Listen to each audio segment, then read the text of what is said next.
Okay, we'll get the meeting started. Call the meeting to order. Today is December 13th, 2023 at 4:30 p.m. And the Berkeley Unified School District Personnel Commission meeting is called to order. Mr. Secretary, could you please call the roll and establish the quorum? Of course, Chairman Roeder. Chairman Roeder, Here. Vice Chairman Mr. Carter, Here. and Commissioner Goldstein. Present. Thank you. And first, I'd like to take one moment to extend my heartfelt, warm welcome back to Commissioner Timothy Carter, who's I haven't had the opportunity yet to serve with, but I very much look forward to it, and your reputation precedes you.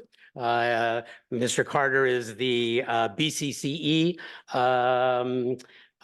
designated appointee on the commission as a commissioner, and your reputation is so good that you were actually elected chairman before you were even seated for your first meeting.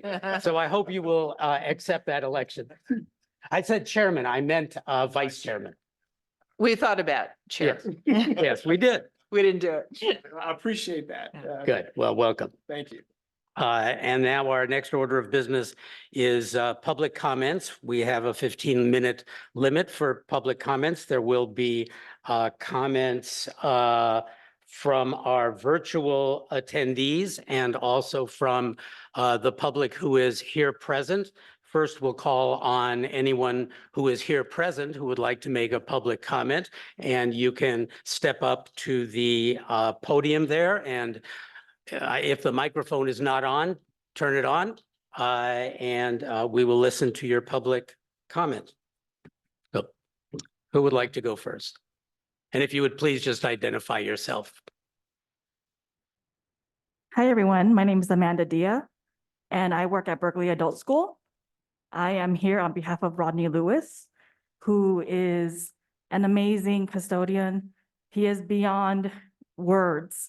He has done so much for our district. He's been here for 4 years, and I can't believe what he's going through right now through the district.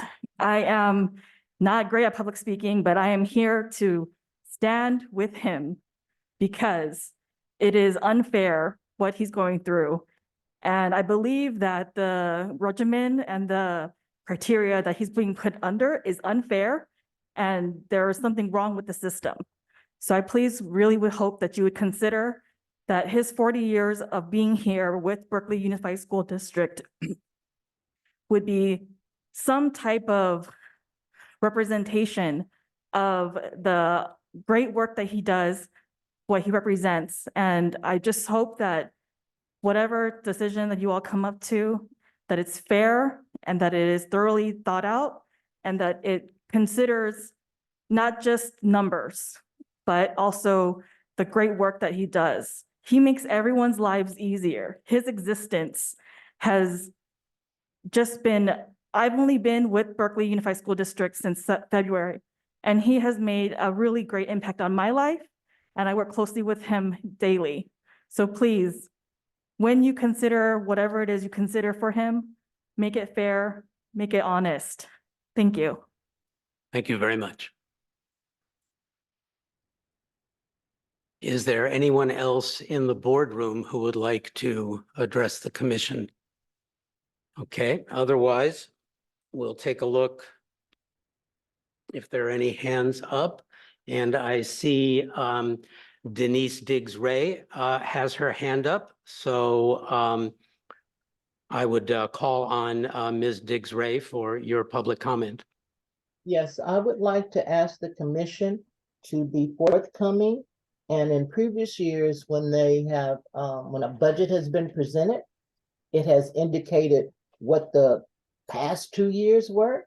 So I know you guys have the budget in this packet, but I'm wondering how I can get, or if you can send out the budget for the last 2 years to see how the change has been made. Thank you. Thank you, Denise. I think I can address that a little bit And that is that my recollection, and Mr. Castillo can correct me if I'm wrong, is that when the commission had its two hearings with respect to the budget, there were actually, I believe, 3 years of in those in our packet for that purpose. I think that what's in the packet today is just what was transmitted to the County Office of Education, and that's only the current budget. So you either Ms. Diggs-Ray, you can get it from our meetings that were held, I believe, in the beginning of May, possibly the end of April, or I'm sure staff would be happy to provide you with that. And did you have another comment, Ms. Diggs-Ray? I wanted to say thank you because I was looking in the minutes that's on the website, and it was hard to figure out where those budgets would have been, but you say that they were in April and May of this year, correct? Yes. And that's for the 2024 budget. I mean, so it would be for like 2022 and 2023. Is that correct? Denise, I can send you the documents. The presentation to the commission is usually the last 3 fiscal years. So I believe it was 2021, 21, 22, no, sorry. 21, 22, 22, 23, 23, 24. Thank you. Yeah. And I can send that to you tomorrow, possibly when I get back to my desk. That would be great because normally it had been previously, I should say, not normally, it had been published when the current budget was submitted so that we could do a comparison. So I would appreciate that, Charlie. Thank you. Not a problem. I'll send it out tomorrow. Okay, I don't see anyone else with their hand raised virtually, and I don't see anyone in the audience. Oh, I do see someone in the audience. Please come forward, sir. And if you could just identify yourself. Good evening. I'm Rodney Lewis, custodian at Berkeley High School, had served as interim supervisor of custodians at Berkeley High School for the since May 3rd of 2022. I'm just here today to talk about or ask about the examination process, right? And the thing that I would like to ask is, at what board meeting or commission meeting was it established to change the scores from 70 to either as high as, I've heard scores changed from as high as 85 and as low as 55, right? And so at what board meeting or mayor commission was this approved? Yeah, so just a little background to what happened for the board members, mayor commission members. I took the examination with the understanding that the test score was 70. I passed with a 77 and was informed that the score had been increased to 80. And that disqualified me from the process, right? And so if anything, I would just be asking to be reinstated to be able to complete that process moving forward in some way or another. And that's all I'm asking. Thank you. Thank you very much, Mr. Lewis. And that item is on the agenda, as you know, and will be discussed. Yeah, thank you. Okay, I don't see anyone else. So now we will move to the approval and the adoption of the agenda. We do have a lengthy agenda at this meeting, and we did have an additional emergency item that was put onto the agenda, which is item 7C, having to do with the Personnel Commission budget. So there is a possibility, and maybe we ought to discuss this, and unfortunately, it's been done a few times in the past, and that is delaying our closed session of 9A for the next meeting. Do the other commissioners think that's a good idea or not? I do, for the reason that we had intended, which was to deliver our evaluation to our executive director. But actually, in light of the late item, I think we may want to have a discussion about it. So I'd like to keep it On the agenda? keep it on the agenda. Oh, okay. All right, then we will keep it on the agenda. And I hope that we're able to get through all of the items on this lengthy agenda before we have to adjourn, but we'll see how it goes. Okay, can I have a motion to approve and adopt the agenda? A motion. I second. Moved and seconded, I agree, and it passes. And next is the approval of the meeting minutes for the meeting of November 29th, 2023. Are there any comments, changes, suggestions to those minutes? None for me. No. I have none. And none from me either. Is there a motion to approve those minutes? I motion to approve. I'll second. Okay, and I agree also. So that's been passed unanimously. Next, we'll move on to reports. And the first report is for our union representatives.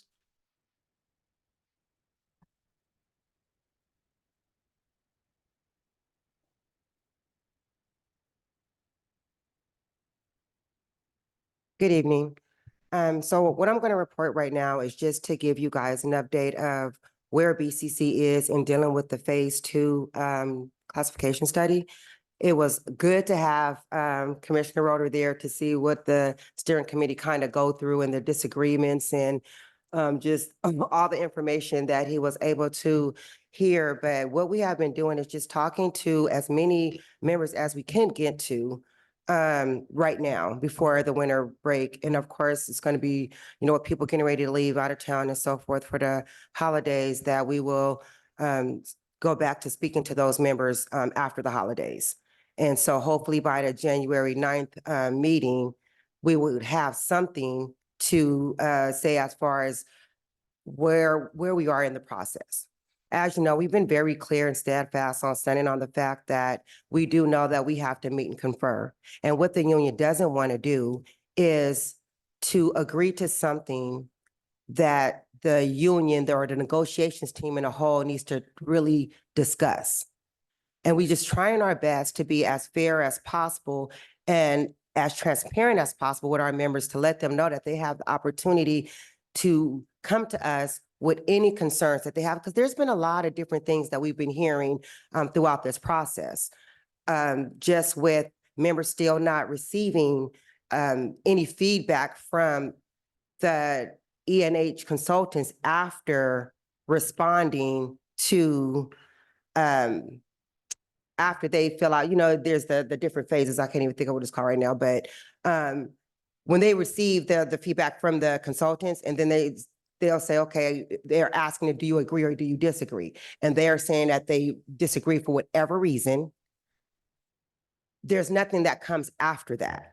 Some people have received responses, but there are other members that have not received a response.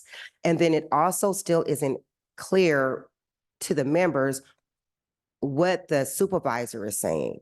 So there's just a lot of other questions that, we have, and we just, again, want to just make sure that everybody's getting a fair chance and that we're really doing what we can, the best we can with this classification study, because we're spending a lot of money. I understand that, but at the same time, I'm not more concerned about the money that is being spent as I am concerned with making sure that the members are happy. As many members as we can make happy. I understand we can't make everybody happy. However, as many members as we can make happy. So we are being the exec board with the negotiation team teaming up. We are really opening up our lives and opening up ourselves to the members to have them be able to meet with us whenever they can. Thank you. Thank you very much, Mildred. And next is district reports. I don't know if there's a representative of the district here today. I don't see one. Do you see one, Sarah, online? I don't either. Okay, so we'll go on then to commissioners' reports. Which of our commissioners? Mr. Carter, would you like to go first? At this time, I have no reports. I have nothing to report. Very good. And my report is very brief. I participated in the Phase 3 review for the executive director job description. And I'm just reporting that I had my interview and I have actually received back the red line, which is due on the 21st, for review or comment that I have. So I'll participate in that process and return that promptly. Thank you. And I'm going to join Vice Chairperson Carter and say that because of the length of the agenda today, I'm going to pass on my comments as well. So we'll go on to our secretary's report. Thank you. I'll keep it short. I would like to wish everyone a safe and wonderful holiday because this will be our last meeting of the year. To anyone listening, best to you and yours. Happiness to everyone. I'm going to keep it short because the reason we don't have items and lists is because our lead, Aaron, was a week out, and we only had 2 weeks in this month. I didn't think that I wanted to rush the team to try to get out 1 or 2 lists, so there are no lists to report on today. If it's okay with the chairman, I'd like to just move to item 6E so I can report out on the class and comp study. Please go ahead. And I did want to note, as part of my report, that it's Mildred's report out and BCC members report out. That information is taken very seriously. I mean, I think it's no accident that we moved and added an extra month. If I had a magic wand and I could move another few months, I would, but all of the feedback that we get is very important, so I appreciate that. So the steering committee met on November 30th. Then Commissioner Roeder, now Chairman Roeder, was in attendance. And the committee reviewed some of the job descriptions from maintenance series in great detail. There was a very important discussion on the effectiveness of the steering committee. Phase 1 and Phase 2 revised draft descriptions were being looked at. The conversation really revolved around what was the best use of the time for the steering committee? Was that the forum to discuss the jobs back and forth and evaluate? So it's actually a really good discussion. We do have deadlines coming up. We do have a steering committee coming up on January 9th. And I think what I will say is that we're going to try our best to do as much as we can with the steering committee. But to Chairman Roeder's point that he made a couple of meetings ago, we're going to continue the work after EHA's departure. Phase 2 follow-up, the follow-up interviews for several classifications, they're still in progress, and we're still attending to Phase 2. Sarah's going to be sending out the revised job descriptions to the employees in there were 21 classifications that had the no response, and he's not here tonight, but Frank had brought this to our attention. I know Mildred had brought it to our attention, so we are trying to get responses from the 21 employees who did not receive that response as part of Phase 2. For Phase 3, the draft revision job descriptions have gone out to the steering committee, as Commissioner Goldstein has just stated. I also received mine, and I received Aaron's. So, we're all involved in that phase right now, Phase 3. There's still a few in progress, and they're going to be shared as soon as they're available. Employees and supervisors have until December 21 to provide additional feedback on the job descriptions. And let's see, steering committee will meet again on January 9th to review. I think the goal there is to review phase 3 job descriptions, but hopefully we can maybe look at some phase 2 as well. And then phase 4 compensation data is scheduled to come in mid-January. And the hope is to review phase 3 and phase 4 as an informational item at the 131 meeting, our meeting here.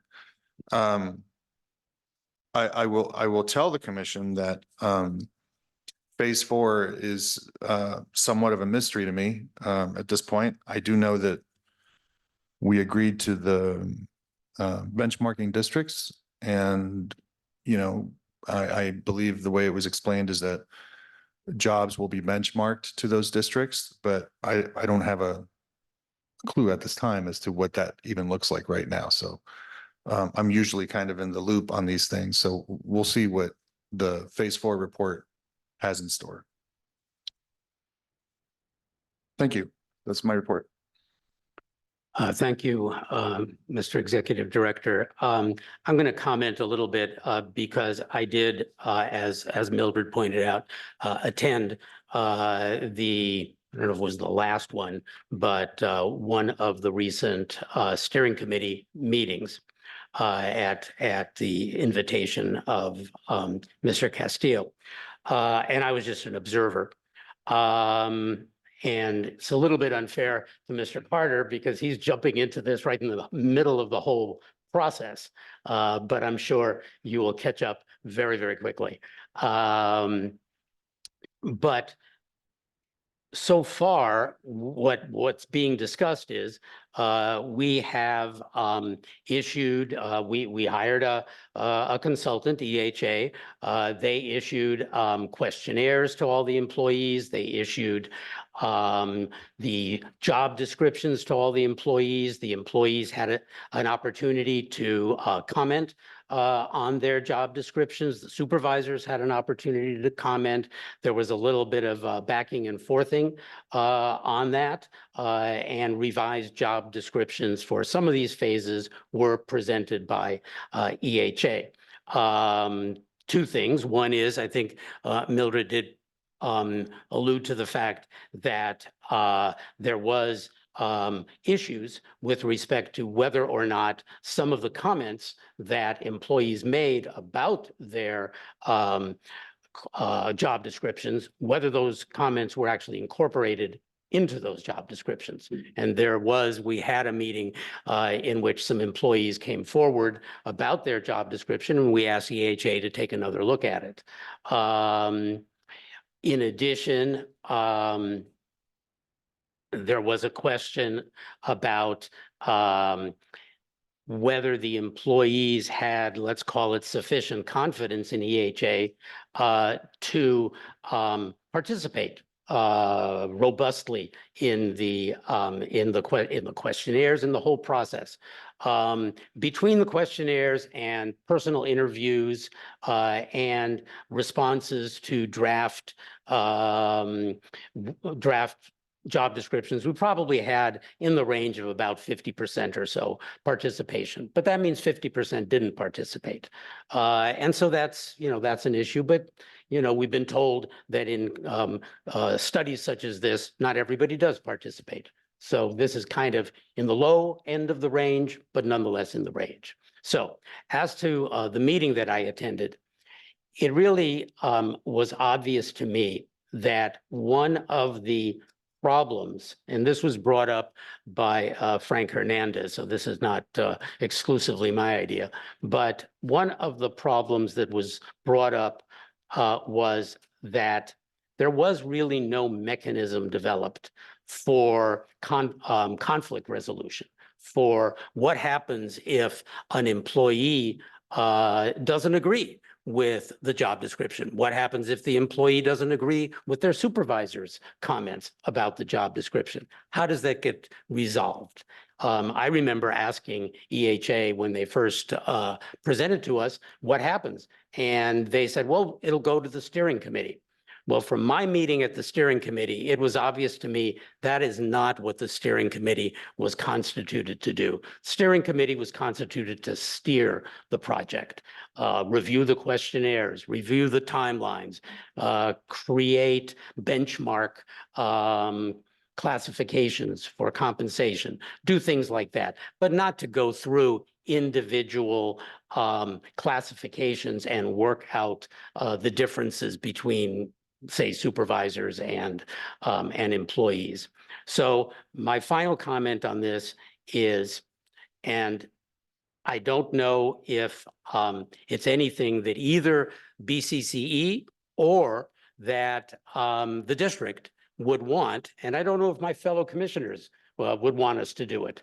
And that is that we could act as a forum. It's not the forum, but a forum that Frank felt was missing. And we could look at specific job descriptions. We could hear the point of view of the supervisor. We could hear the point of view of the employee and of the union. And if we're able to make a recommendation, we can do so. Some of them, we may not be able to make a recommendation. This would not in any way interfere or replace the meet and confer process. It would just be a mechanism, maybe, for limiting the number of disputes, the number of classification job descriptions that are problematic. So it's just, I bring it up, something to think about, something perhaps for BCCE in particular to think about, and for my fellow board members to think about. You know, I appreciate you attending the meeting and extending yourself to the steering committee, even as an observer. Do you recall about how many employees may have this issue with the response back from EHA? Well, I'm sure that Mildred can probably answer that question much better than I can, or perhaps even Sarah and Charlie. I think the answer that I'm going to give is a lot. Not a small number, not just a handful. Yeah. I can't maybe somebody else can quantify it, but I can't. So I mentioned it in my report that in phase two, there were 21 classifications with no response to the review process. That's just phase two. I don't have the numbers for phase one, but that's why we're going back to them to try to follow up, because we didn't get a response. But I think this is a little different than, I'm asking for the employees that did respond and had an issue with the description by EAH.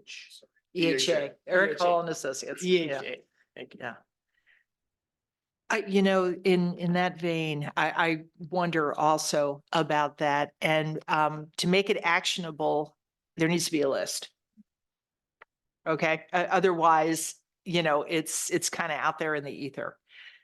The other thing I'll say is, and you know, I wonder about this. During an evaluation like this, all kinds of things happen. Some jobs evolve, and we actually have something in our discussion section of the agenda that looks like it might be that kind of thing, which is, you know, new decisions were made by the school board, nature of the job changed, you know, and yes, we need to figure out a way to adjudicate that, and, you know, understand how we're going to handle it, you know, in terms of, you know, the class and comp study. And, you know, there are probably several ways to do it. I think the mechanism that we have when it comes to a disagreement between an employee and a supervisor over whether the job actually matches the job description is the desk audit, right? And desk audit is a long process, right? You know, it involves somebody from the commission, you know, typically our executive director, sitting with that person on several occasions for several hours, you know, to watch the flow. And for purposes of the class and comp study, I think what we are getting possibly is a list of those positions that might require a desk audit. when I consider, how do we continue to make progress and not have the whole thing come to a screeching halt just because some people disagree, unless it is a major key job duty. Something I think we also ought to consider is a process that, we keep a list, again, of specific actionable things that may need a desk audit afterwards. We will still have benchmarking. We will still have related data that we can work with. And if there is something in the job description that is material, that has changed or, that we need to sort of see with our own eyes, I think that is probably the best vehicle to do it. And what I would like to make sure of, I think this is something actually Commissioner Carter remembers, because it was when we had both started serving on the commission. When I joined in 2016, I think you were already on. And BUSD had completed a class and comp study in 2012. And there were still in 2016 residual items that came to a head on June 29th. I mean, what was the meeting? This was something where we had to approve it by June 30th, or the funds would go away, where it was clear that the union and the district hadn't come to terms on what those job descriptions really were. And I don't have a lot of the backstory. I don't know why. I don't know what the problem was. But I can see as I am watching this process that there's a certain amount of stuff that is going to fall out. And, I think that's just the nature of the beast. And, I think our best approach to something like this is to use the detailed process that we have always used when there's a disagreement about is the work actually matching to the job description? And that's to do the desk audit. If we have 300 positions and we have 300 desk audits, we have a problem. And we're going to need to figure out something else. So we're going to need a threshold of really what is a material difference here. But I'm starting to get an appreciation for maybe why we experienced in 2016 what we experienced. And I don't think anybody was happy with that outcome. It felt like a jam to us. We didn't understand what we were doing. I know the union was unhappy. I don't think anybody was happy with that process. And I'm interested in making sure we don't have that process again. So detailed lists. If someone brought forth a comment and they didn't get a response, we need to know who and what was the job description and what was the comment, right? And if we've got a material difference in a job description, the difference between a supervisor and the person who's holding the job about what it is, we need to understand how many do we have and how material is the difference. And I would say, I don't know if the 31st, January 31st would be the right time to look at those lists, or is that too soon? No, I think you bring up a lot of good points. I will say that I want to be delicate here, but when we had Rick's predecessor, there was a more somewhat structured plan to get to the bottom of a resolution. And it was somewhat informal, but Jan would, she did call a few folks and got me involved, and we repeated what Chairman Roeder witnessed. We don't have that now. So I think there's definitely some room to combine all these ideas, because at the end of the day, I mean, we do want the classified employees on the whole, or at least the majority of them, to be satisfied to the extent that they felt heard, that their feedback was considered, and that, there's some affected change. And even if there wasn't some affected change, at least that they were heard and their feedback considered. I think there's room to combine all these, but I'm not going to put all my eggs in the EHA basket, because again, they were supposed to end in December, and we negotiated an extension of a month, but I don't know what would happen after that. And frankly, I think what we need them to do is finish what they're doing, give us the phase 3 packages, give us their recommendation to phase 4. And then I think we have every intention after that to use us as a resource to try to facilitate towards getting these job descriptions just right. And I don't know that we need EHA for that piece. Mm. So I think there's a solution there. I don't know what it is yet. I don't know that, reclass desk audits for 100 employees is Well, no, really- that- but I know, That's but exactly why I'm interested in the degree of materiality. right. And Right? You yeah, know, a reclass is one thing. Some disagreements about, the distribution of time on Right, minor right, duties right. is a different thing. Right, And and I don't know really what we have here. I think we can definitely engage, Mildred and Frank and our friends there at BCCE and 21 is going to probably, we haven't discussed 21 yet, but 21 will have disagreements. And frankly, the confidential and the management may as well, which, we're going to have to deal with those. They're not represented with the union, right? So we may be the only chance they have to give feedback. So I've been giving this a lot of thoughts. I'm taking copious notes because I think that we're nearing the end of this phase of this project, in which case January, February, we have to start discussing or at least inviting feedback so that maybe if the district takes us up on it, Chairman Roeder, that we can have meetings, special meetings dedicated to trying to resolve some of these description issues. Yeah, and I would say that may very well be effective because, and I see Mildred, you have your hand up. I'll call on you in just one moment. But I was going to say, and Mildred did witness this at the steering committee meeting that I attended where, and it was kind of fortuitous, where Frank Hernandez in maintenance, there was a job description where a number of employees had some problems with the description in the job description. They weren't huge problems, but they were wording issues. I recall some of it had to do with fire alarms and things such as that. It was pretty technical. And what happened was, and Mildred can correct me if she thinks I'm wrong, but what happened was that I think that the supervisor who was there, and also because he's a union rep, and Samantha Tobias Espinoza, who was there, they engaged, I would say, in a very constructive conversation about changes to the job description. And I think the ultimate, we might have been talking about 2, 3, maybe even 4 different job descriptions in the same family. But I think that the end result was we got good job descriptions for those. So that is a possibility. Anyway, I won't belabor this any longer, but Mildred, please go ahead.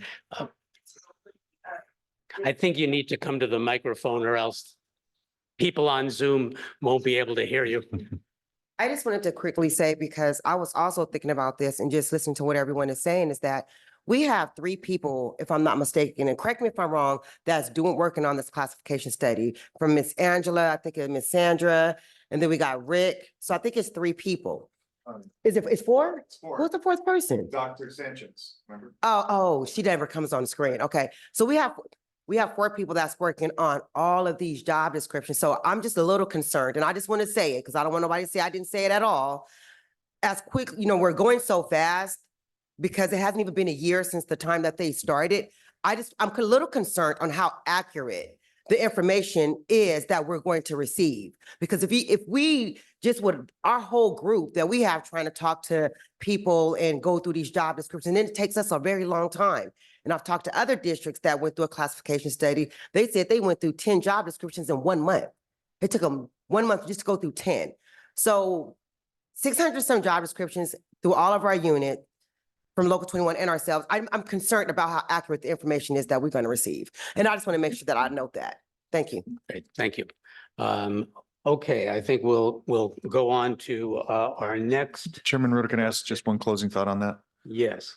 You mentioned Samantha, and I know that she'll see this later, so I want to make sure I mention. I think Samantha had communicated and had discussed with me those three buckets. And I think just to reiterate, and I think just to put some structure around this, I think there's going to be some jobs that are agreeable. Maybe that's not the majority of the jobs, but that are agreeable. Then there's the second bucket that are going to be meat and fry items that the unions are going to say, we're not even close. We have to discuss these. And I think that third bucket was always intended, much like the one Frank was discussing with Stephen, where we can facilitate and help.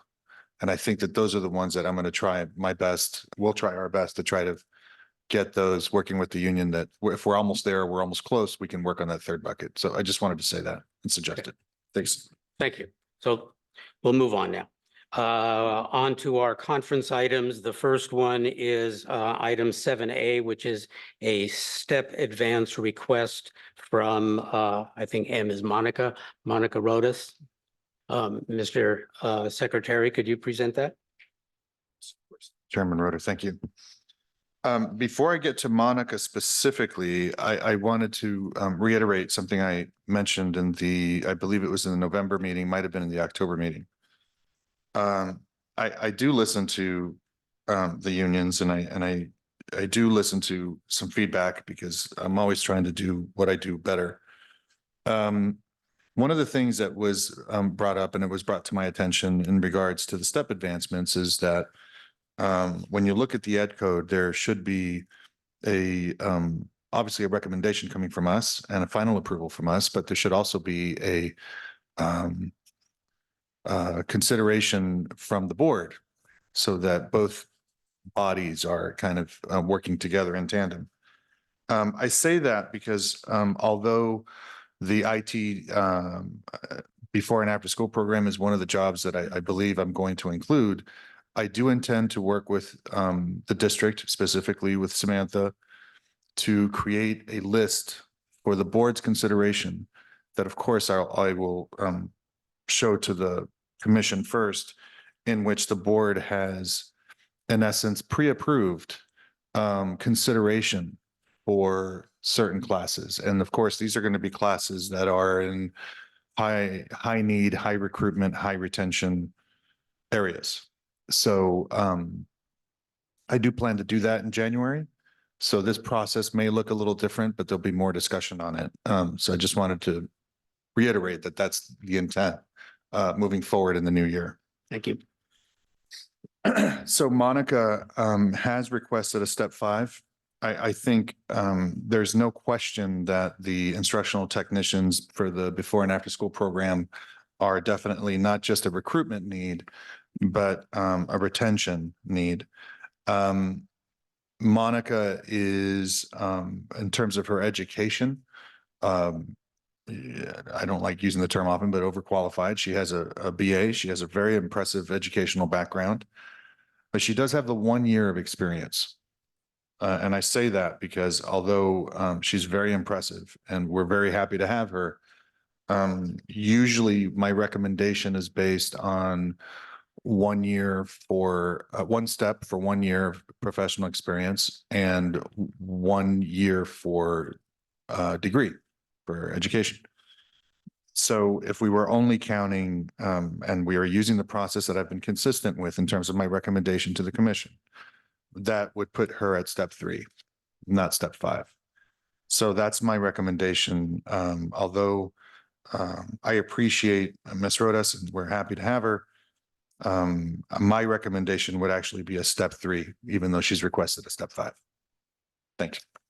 Thank you, Mr. Castillo. Now I see on our Zoom list of participants, there is a Monica, which may be Monica Rodas, but I'm not actually sure.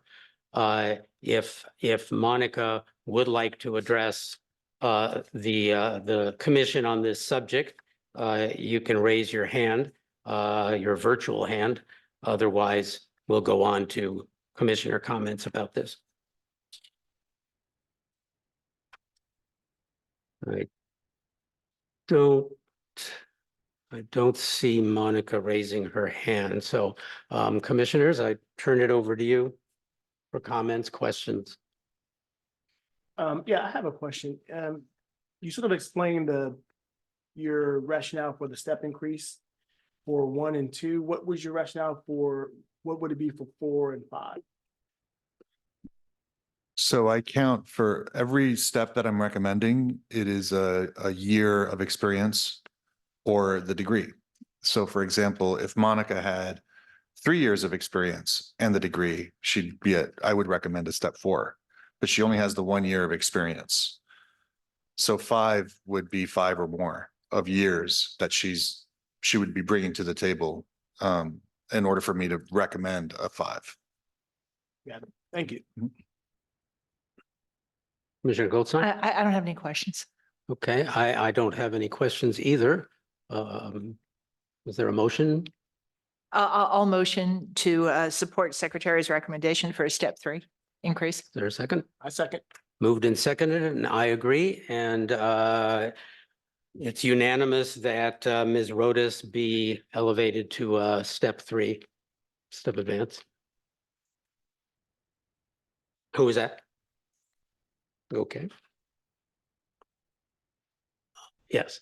Okay, we'll call on Ms. Diggs Ray.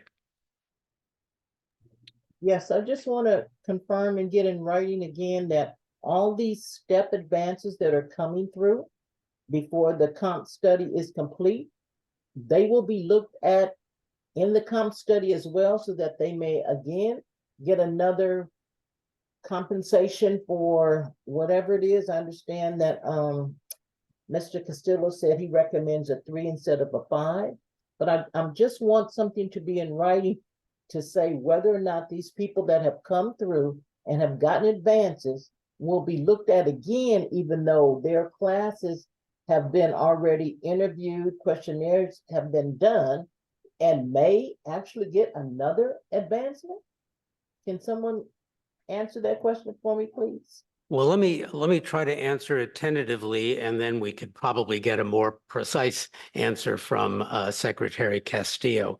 My understanding would be, in terms of the compensation aspect of it, would be that each of the classifications, including the classifications that have come before us for step advance, will get looked at for placement on the compensation schedule. They may be benchmark classifications in which they would be looked at specifically, or if they're not benchmark classifications, then as I understand it, they would be placed in sort of connection to benchmark classifications. And so from that standpoint, yes. For example, and of course, it includes the meet and confer requirement with BCCE as well. But so the example, I think, might be if someone in this classification, if it was a recommendation that everyone in this classification get and I'm just making this up, a 5% increase. And if that 5% increase was negotiated between the district and BCCE, then this person would get a 5% increase as well. I don't think it would affect their step placement, however. And Mr. Castillo, maybe you can amplify. I don't have anything to add. I think that's correct. Yeah, if this individual were to be affected, everyone in that class was affected.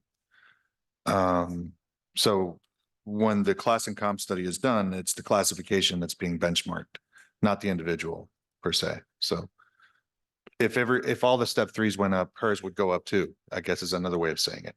Right. So. Okay, thank you. Thank you, Ms. Diggs Ray. We're on to item 7B, which is the ratification of the hearing officer agreement, which is attached to the agenda as attachment B. Just the tiny bit of background on this one, maybe more than anything for Commissioner Carter's benefit. And that is, now we can't in public, we can't talk about the specifics of this individual and their situation. However, this is a disciplinary appeal that has come before the commission. And at the last meeting that you did not attend, Mr. Carter, because you weren't on the commission yet, in closed session, we did, and we reported out that we had delegated the authority to conduct the hearing to a hearing officer. And in fact, we interviewed a potential hearing officer at that time and were very impressed by her credentials and abilities. And so now before us, we have the ratification of that contract between the hearing officer and our commission. So that's what's before us right now. Questions from commissioners, comments? See if there's anybody online. Yeah, as I was reading through the agreement, I didn't see any limit or cap placed on the amount of hours that would, considering our budget is going to be coming up in the next topic here. I didn't see any limit or cap placed on the amount of hours. Was there a range of what they expected in a typical review?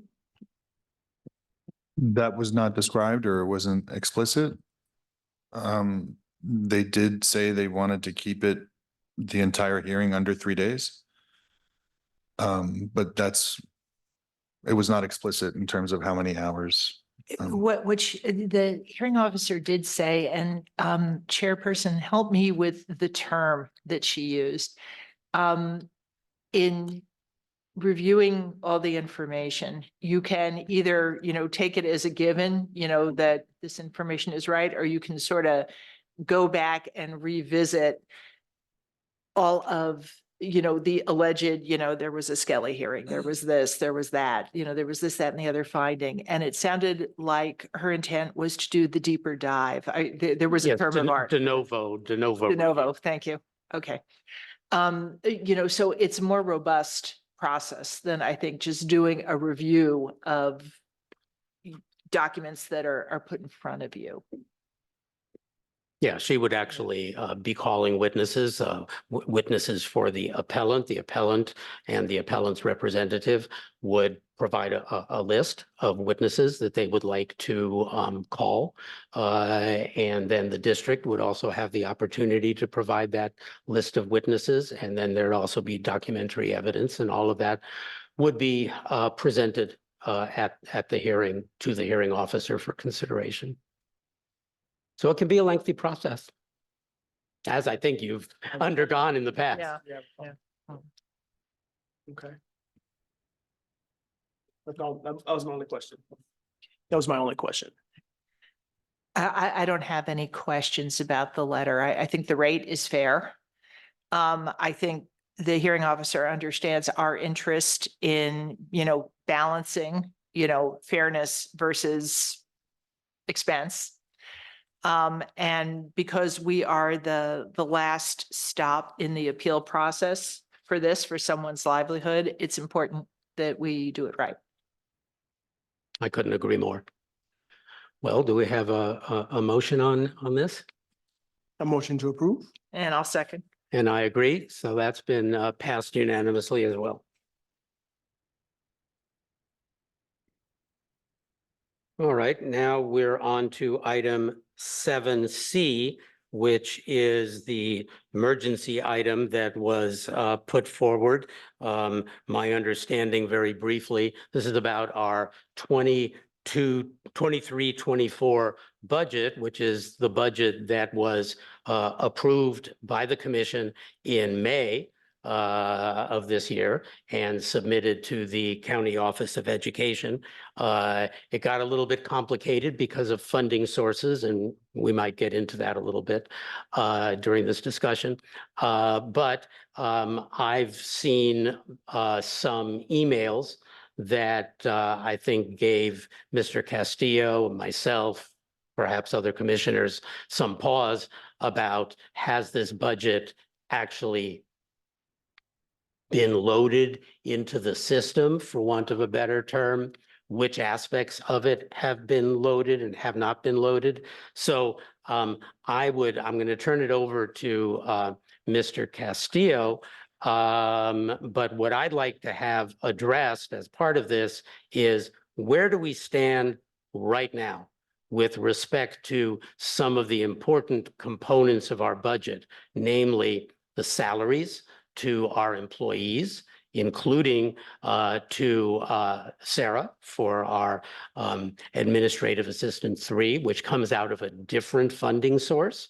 Where do we stand with respect to those salaries?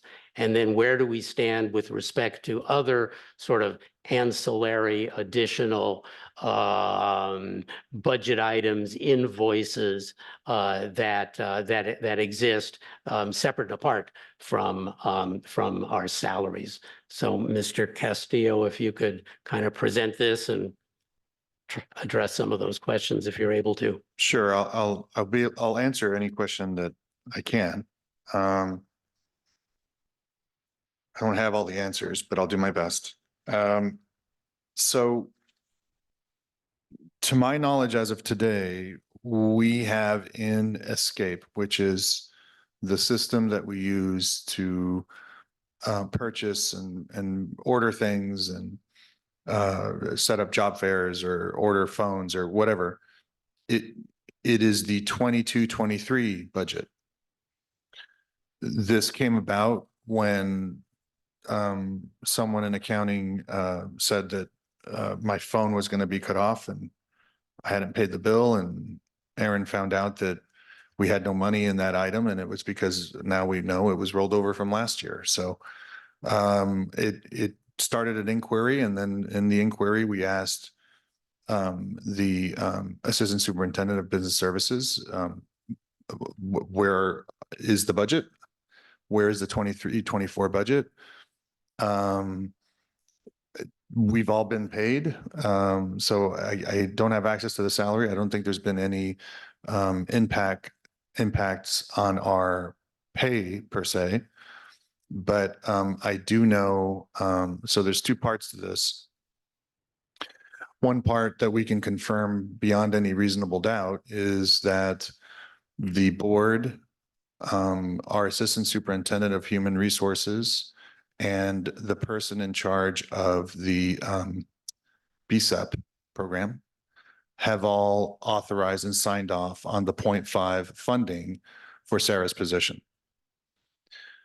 In terms of our budget, there was a reference to an additional total number of $20,000 to our budget. I sent everyone the attachment to this, but when you break down the presentation that was done, and I believe we had, this is for the benefit of our vice chair, we had 2 meetings on this. So there were a lot of questions. Increases were in recruitment. There were increases in training.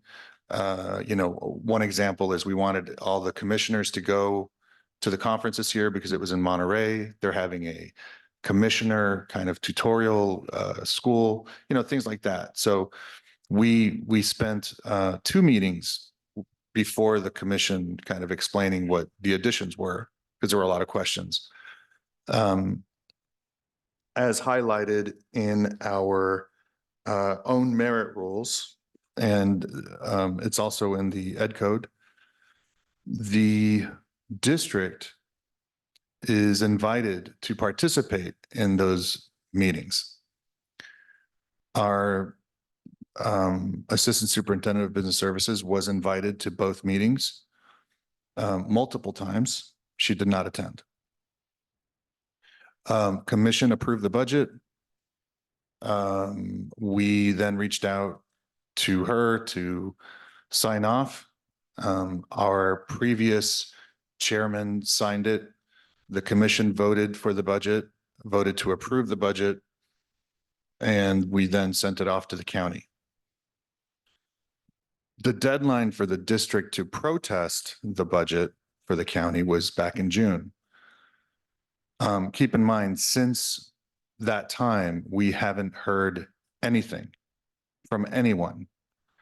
All that we have are the approvals, and all that we have been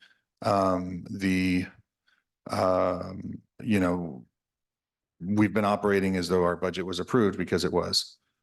As of yesterday, our head of business services, stated that I put forward in the budget $20,000 of unauthorized district funds, which is either a misunderstanding of the process or 6 months too late. I don't know. I leave that to the commission.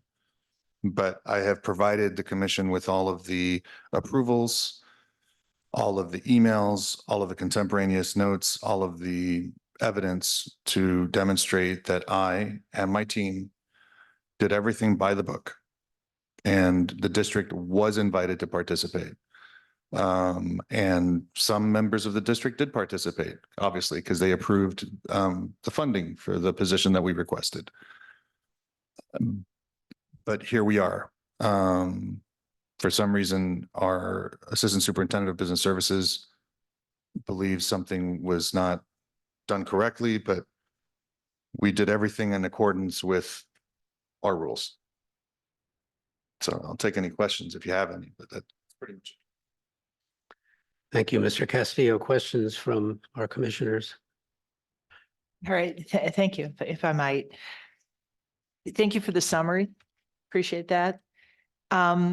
My questions have to do with some correspondence that took place fairly recently.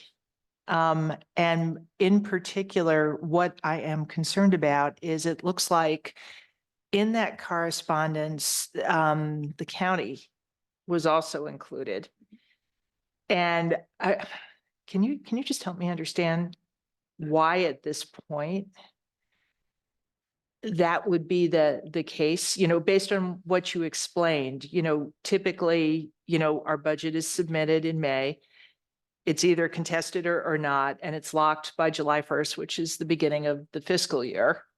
And that's what we operate on. So I'm interested to try to understand why we're re-engaging the county now. And I'm also interested in understanding, it worries me that we have old budget data in Escape because our school district makes interim reports on the health of the district. And the 22-23 budget is significantly less than the 23-24 budget, in large part because we have a 0.5 FTE, plus some additional operating expenses. And I'm worried that we're going to wind up with a misrepresentation here. I don't know how big the hole is going to be. Maybe it's just a rounding error. Maybe it doesn't matter. But, from a sound procedures perspective, I hear stuff like this and I think, yikes, are there other departments that are working off of old budget numbers? And all we know is us. But, those are the two things that are most forward in my mind. Can you shed light on either of those? I cannot shed light on why someone would email and copy the county. I don't have an answer for that. I don't know why. You would didn't be- copy the county. No, I did not. I'm just wondering, how did the county show up in these emails? Our Assistant Superintendent of Business Services copied them on an email when she emailed myself and Vice Chair Carter. So I don't know. She had questions that neither I or Mr. Carter could answer. And frankly, it was a little bit out of left field because in recent budget submissions, it's actually frankly not uncommon. I looked for her to sign off months after the commission approved the budget. So this seemed to be kind of standard operating procedure from that end. The difference was that in previous years, the budget that was approved by the commission was loaded into the system. This year it was not. So I don't know. I don't have an answer for you. Can you remind me, when is the first interim report made? Is that in January? The report to the commission? Or no, this is the budget report. That the Yes, January, CEO late is January. Responsible for making, to the board, Late January. late Well, January. actually, Heidi, it just came out. It did just came out. It may even be being presented now Mhm. to the school district at their next meeting, to the board, whenever that is. Right. Because I'm Okay. on the audit committee Ah, and okay. I've seen Okay. the first interim. Got it. Okay. And so it's Okay, out. right. I know it's around this time. Yeah, I it's right forgot the around this exact time. date. Okay, so we don't know how the county, well, we know who included the county, but we don't know why. Right? I don't know why, only to think that she believed I did something wrong. And I guess the follow-up question is, in that email, there was a reference to, I forget the exact wording, you know, and I don't know how to characterize this, but the $20,000 number, you know, was represented as not authorized. Maybe that's, and I just wonder if you understand what's in that $20,000 number. What are we talking about? I can break down for you in the attachments I sent you. Well, actually, you have it, but in the attachments, yeah, I mean, I can speak to it. I don't need to look at it as much, but in the attachments I sent you was the proposed budget and then the final. In the proposed, you'll see 3 columns, and there's one column that was the 22-23 budget. And then the final column, which was the proposed, which is the 23-24. And again, I guess I can go through the increases real quick, but I think my question is more just to try to understand, this money is related to a position, it's related to operating budget, you know, or do we understand really what it's related to? I- Or no? it was not explicit in the email, but in doing my own research, I believe what she is referring to is, and I've highlighted it here, there is the fiscal year 22-23, and then the fiscal year 23-24. And in the presentations, we highlighted what the increases were going to be, and we spoke to them. So for example, the subs, the proctors, the raters, and the panelists, we increased that budget from 10,000 to 12,000. So that's a $2,000 increase. In the hourly overtime, because, you know, we are busier now than we were, that went from 2,500 to 4,000. So if you start to add all of these, it's roughly around $20,000. So these are sort of operating. These are all expenses. operating. This does not include the 0.5 position. These are just all operating. You know, we had the consultant fees that actually went down from 10,000 to 8,000. So they weren't all increases, but the dues and the memberships that went down, but the travel and conferences that went from 7,500 to 12,000. So we're not sure in the reference to the 20,000 what our business officer has in mind, but you have a hypothesis that it's I operating. can only conclude, Okay. I can only conclude from what I have in terms of, you know, documentation, that that's it, because the 0.5 position is a lot more than 20,000. So that's the only thing I can conclude based on the evidence. I do have a couple of questions. Sure. Yes, please go ahead. Few questions. So this budget's already been approved by the board, is that correct? The 23-24 budget for the commission. That is my understanding. Is it, Can I? Well, are you asking, Mr. Carter, whether it's been approved by the Board of Education or by this commission? The school board. I don't know, frankly, whether the school board is required to, the school board can contest. I'm sorry, did they have a chance to review and contest it? I'm sorry, that's more accurate. Yeah. Review and contest it, yeah. They were invited to review and contest on the 2 meetings. They did not attend. And then furthermore, they were told when they didn't attend, well, now you can go to the county, but you have to file with the county before the 30th of June, I think it was. That, to my knowledge, that never happened. Okay, so at this point where we are is at an impasse. We have a budget. It hasn't been funded in the escape system, right? So what we do, if I remember correctly, what we do have control over is making adjustments to the budget that is in escape. Even if it's prior. So the commission has control over what has been approved and what has been funded, which is already the 22-23 budget. is there, until we work this out with Mhm. with Pauline, do we need to, as a commission, make adjustments to some of the categories to make sure our bills get paid while we work this thing through with Pauline? That would need to come from the commissioners, because I've tried, but I haven't succeeded. I think what our vice chair is Mhm. asking is moving money across buckets. So if we're satisfied, for example, that Mhm. there's enough money Mhm. for salaries and that you are getting paid your salaries. Yeah. That's not the problem. No, so, But we need to pay phone bills or something. Mhm. Should we be moving money? I'm making this up, from trips and conferences into, telephone and communications to make sure those bills get paid. that is why we're, Exactly, that's Right. exactly what I'm talking about. this is why we're here. We've tried to get our bills paid. And we're told that there's no money for certain things. Well, they don't control where we allocate our funds as long as the commission agrees to it. So if we want to reallocate our funds because our expenses in one area have exceeded our expectations, then we have the ability to do that until the end of, until the funding,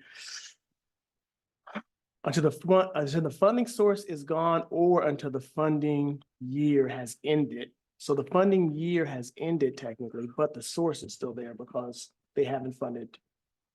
We can do this, but we'll go over budget. Well, we have no choice. No, we don't. We don't have a Yeah. choice, but what I'm looking at is we can't discuss while things aren't getting paid. We need some action right. to make sure things get paid. Right. And we'll work the issues out because I do need a copy of the prior Mhm. budget Mhm. from last year as well. Okay. So we can get our bills paid. The second thing is, I'd like a little bit more clarity. You were saying part of our funding came from BSEP. It was 20,000 from BSEP. Bera, the Kathy's in charge of the BSEP programs, but Bera is what's funding the position, the 0.5 position.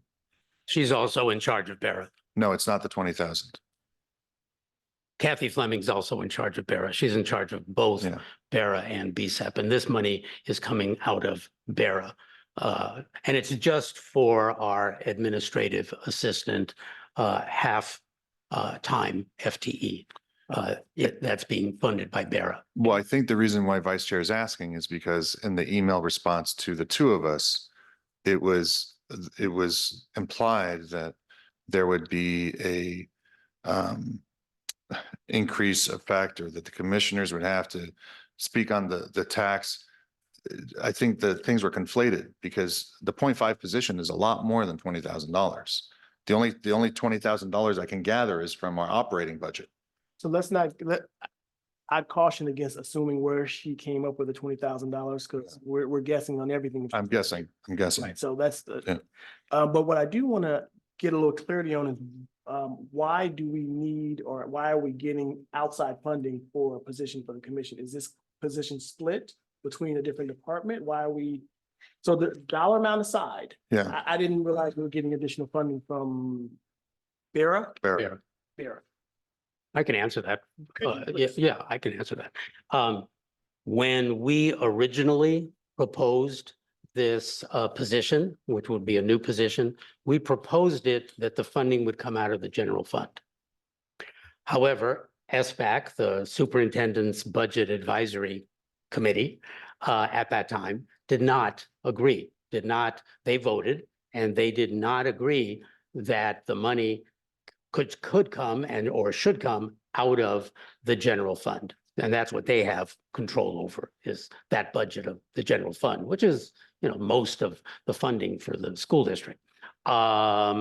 So a creative solution, I would call it, was created. I remember I wrote a letter after SBAC made its decision. I wrote a letter to the superintendent and to the board members and to Mr. Castillo and to Pauline Follensby and to Samantha Tobias Espinoza, explaining all the reasons that I felt that the position was absolutely necessary for the conduct of our affairs. Now, I have no idea if that letter influenced anybody or anybody's thinking, because Mr. Castillo also had conversations with the superintendent. I think that Ms. Samantha Tobias Espinoza was in favor of this position. She understood. So she has control, Samantha Tobias Espinoza, over the BERA budget. She's the budget manager for that. And she agreed to fund it's $50,000, right? It's 49,000 plus change. So it's basically $50,000, including benefits, for Sarah's position. And that's how it got funded. Everybody signed off on it and agreed that it would be funded in that way. And that's what happened. Yeah, so this fund, the extra money had no association with the district's general fund. Got it. There is a parcel tax, which is for the purpose of providing additional compensation for teachers and for classified employees. So when you look at how much a teacher or a classified employee makes in salary, it's a combination of their salary that's kind of negotiated under the contract, plus the BERA allocation that they receive, and that's the total compensation that they receive. In addition, there is money available in BERA for things like recruitment and basically all of the things we do. And so it was perfectly justified that that money would come out of BERA as a parcel tax rather than the general fund. That's why I say it was a creative solution. Got it. Now, what was implied in the email from Pauline is that that funding source required different approval. Are any of the commissioners aware We don't if know. that funding source required a different approval or not? Or if that was brought to the table at that time? I know our budget I know the process for our budget, Mm. but she implied that that portion of the funding source needed a different approval. Yeah, yeah, and again, I'm guessing, I'm just concluding, but that's why I think that there's two issues here being conflated, because Samantha, as Chairman said, approved the 0.5. So in essence, it's a district supporting that, the funding for that. It's not solely a commission thing. In terms of the expenditures, that's strictly commission. So when she said a parcel tax and then the $20,000 in the same sentence, it doesn't make sense, because it's $50,000 that you would, I guess, in essence, if it's BERA, associate, not the 20,000. It would be the 50,000, because the 50,000 is the parcel tax funding, not the operational, which is why I'm concluding, just looking at doing the rough math and the proposal, that's closer to what she's discussing, not the position. Yeah, let's not make that assumption. It's unclear what pieces of the puzzle she's pulling together to come up with her Yeah. analysis, right? Yeah. But the part that gave me pause was the parcel tax funding may require different approval.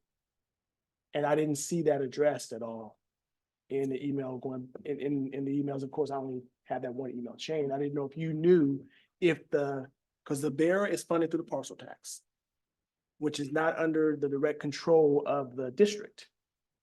It's under please, and interrupt me. I'm trying to Right. get this. Yeah. And what, we're going to pass around this paper copy, which might help also. You'll see there is some information about salary budgets. Every salary at Berkeley Unified, in order for them to get the most recent bonus and the 7% increase that was approved last March before last, all the time Yeah, I'm not sure. conflates together, is funded by Vera. So what we know is every position at Berkeley Unified, they got an increase, got that increase through Vera.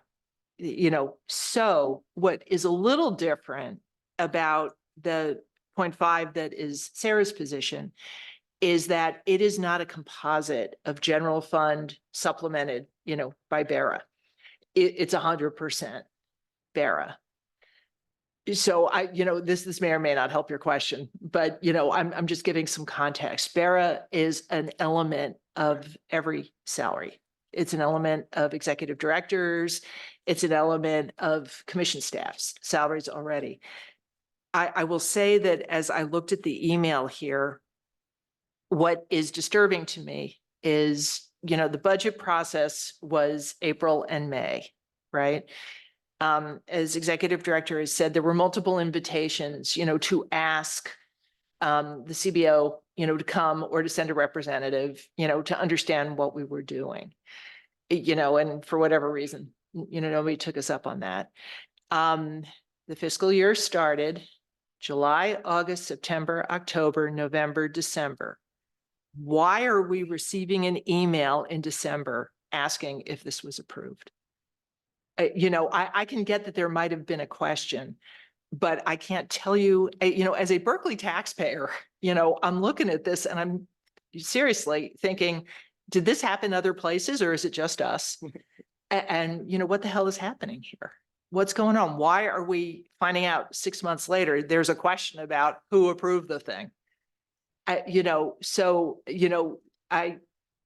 agree with your emphasis on operationally, we need to get some bills paid and we need to figure out if we have to move funds around, how we do that. But a real supplemental question to me here is why are we seeing this now? That's, Yeah, I share your frustration. This is my first meeting. I share your frustration. It's really out of pattern for the district and the commission to be running into the budget issue in December. But I think at this point, we're stuck with it. Not the budget, but we're stuck in this position and we need to make a decision on how we're going to move forward. And one of the ideas is move the money around. The other idea is I don't know if all three of us could do this, but one of us needs to spearhead contact with the district. I don't think it should be our secretary's job because this could get contentious with the district and unfair to put him in that position. I think one of us should spearhead because it needs a resolution. We need to resolve it. Yeah. Thank you, Mr. Carter. That's exactly what I was thinking too, is I'm a little concerned about being too precipitous. I'm not even sure that frankly, if we make a decision, say tonight, to move money around, is that even gonna do anything? Because somebody has to actually take that money and put it in escape and put it in a different bucket in escape. And that's the business services office that would be doing that. And they're the same people that we're having difficulty with. The other thing I would say is we did invite, and I'm disappointed, frankly, that we invited Pauline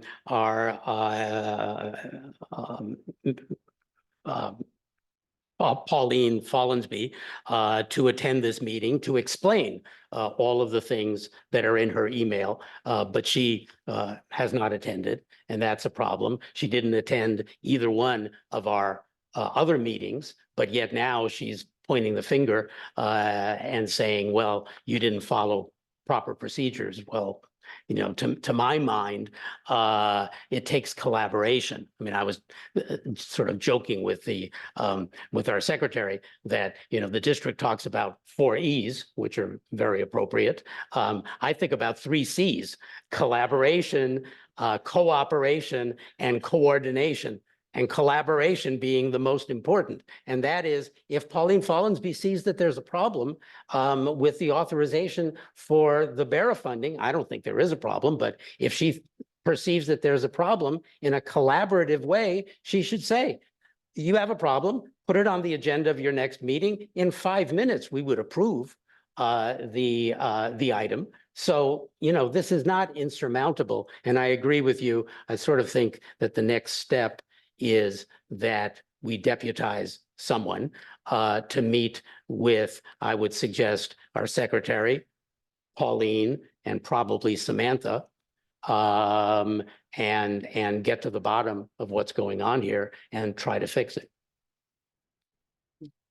I agree. I think we need to control what's in our control. And we don't really, from my perspective, we don't really need to ask permission for our money. It has been approved. And we need. to No, request it. in the ed code, And we- it's pretty explicit It's that, pretty explicit. yeah. But we need to request it in no uncertain terms. And I don't think, I'm not of the mind to continue to ask for what they had a chance to contest. And so, I think that's the end, of my questions and comments. Okay, well, it seems to me we just, since Pauline has chosen not to appear, so we don't have her side of the story at all. We do need to figure out next steps.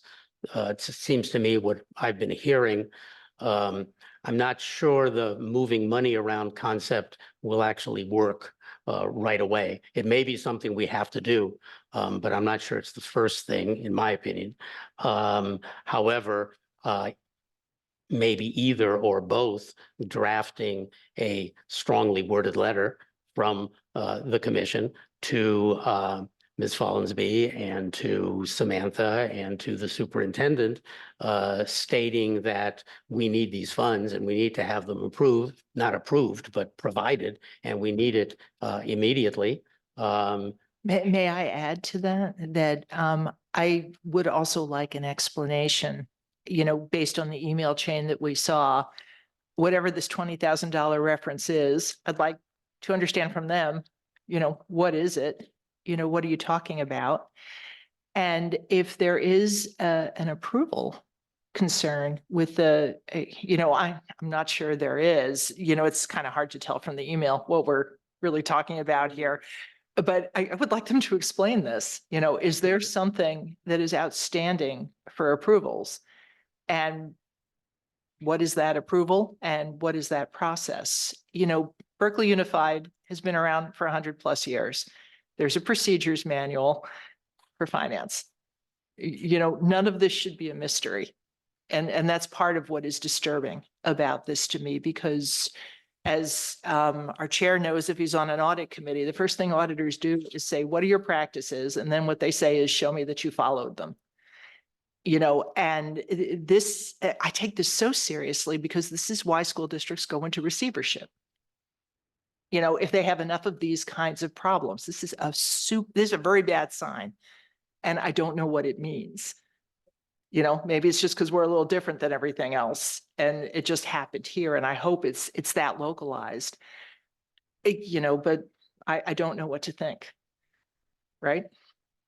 Well, So I'd like to include those things in our letter. Right. Well, it's almost 6 o'clock, so I think we do need to make a decision, then move on Right, with the rest of our agenda if we can. I move, that Izzy spearhead this.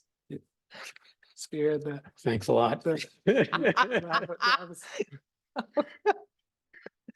Actually, can I say that the reason I also support that you do it is you have a credibility serving on audit that we don't. And you have, I think, probably a deeper understanding that a chief business officer will understand and respect and has to answer clearly and directly to. You'll know if you're getting a mincing answer in a meeting in a way that we might not.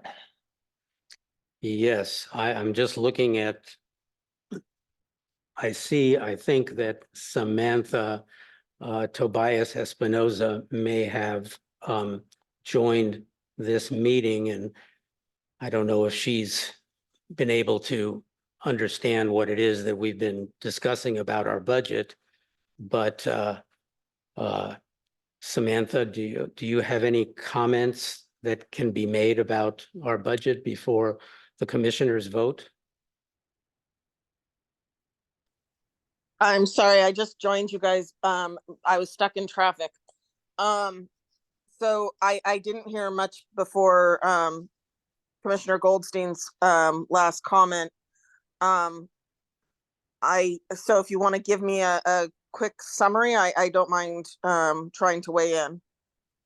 Well, I guess the quick summary is that we've been seeing, and maybe you've been copied on some of these emails in which Pauline Follansby has indicated that we may need additional approvals of some kind, but we don't know what they are. With respect to the BERA funding that I know you have approved and others for Sarah's position. In addition, there's reference to $20,000 in our budget that Pauline seems to feel was unauthorized, even though it was in all of the budgets that we submitted, as well as the final budget. And the district and Pauline were invited to our two hearings to express themselves. But unfortunately, Pauline was either busy or not interested and didn't attend. So the fact that now these budgets were approved, or this budget was approved in late May of this year, and now it's December, and all of a sudden it appears that only our old budget has been loaded into Escape and not our new budget, and therefore there are payments that we're not able to make, and we're trying to figure out how best to rectify this situation. Thank you for the summary. So yes, in terms of BERA, there is additional needs to get things qualified. Basically, I take it to the P&O and make sure that it's in the plan for BERA, and then I have the authorization to sign for it, which is what happened with the PAF. And there was some confusion because the PAF didn't state that it was a position for the Personnel Commission, but that's now been cleared up, is my understanding, from a conversation earlier today with Pauline. In terms of the rest of it, I can't speak for Pauline other than the fact that I have had conversations with her about making sure that we come and share with the commissioners earlier this year, coming up, January, February, after the governor's budget comes out mid-January, to share what we're seeing as the potential budget impacts and all of that, so that you guys have that information when you're planning your future budget, and to increase the amount of communication between Pauline and myself and the commissioners, and Charlie, of course, regarding this, the budget for upcoming. But I can't speak to the $20,000. I can't speak to that piece at this moment. Well, if I'm hearing you correctly, Samantha, the BERA funding, the funding for our new administrative assistant has been approved. Yes. And is in place. We need to be sure that our other salaries for our other staff have been loaded appropriately into Escape. And then thirdly, it sounds as though you don't have information about that $20,000, which frankly doesn't sound like such a huge sum of money that we can't figure it out. So I think right now we're thinking about or intending to basically deputize me to meet probably with you and definitely with Pauline in the near future to just work this out and figure out how our budget can be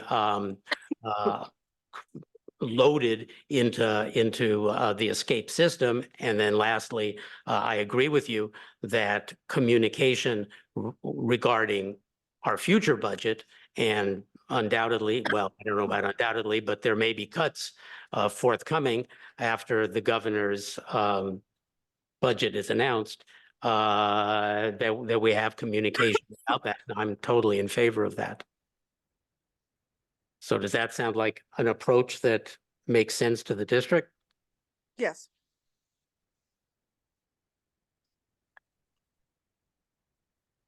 Well, does anybody want to make a motion to that effect, which is basically to authorize me to meet with representatives, the appropriate representatives of the district, and with Charlie to rectify whatever problems are perceived to exist with respect to our budget? No, I thought I did. I made. Oh, I'm sorry. But I didn't second it Oh. yet. So yes, I second it. Okay, and I agree reluctantly. But okay, so we will do that, and I will work with Charlie to set something up. There may be some scheduling issues, but we'll try to come up with something. Do we need also maybe to have a motion that the commission, I'm not quite sure what we want to ask for. I think probably what we want to ask for is for our executive director to make a recommendation to us that if there are funds that need to be moved around on an interim basis to cover, you know, whatever he knows is coming, that he gives us that recommendation. You know, if we do it at the 131 meeting, is anything going to fall off a cliff between now and then, or? Sarah, I don't think anything is falling off the cliff. But I think my phone is okay. It's just little things. So I will double check and make sure. Okay. All right. So I'm going to move that we ask our executive director to give us a recommendation for any funds that need to be moved around. Okay. And present that to us at the next meeting. Okay, I second. And I agree with that too. thank you. Okay, thank you, everyone. That was a lengthy discussion. Let's see, what time do we have here? 6:07. How about a 5-minute recess? And then we'll reconvene in 5 minutes. And Mhm. with any luck, be able to finish our agenda. Okay. Yeah, we better.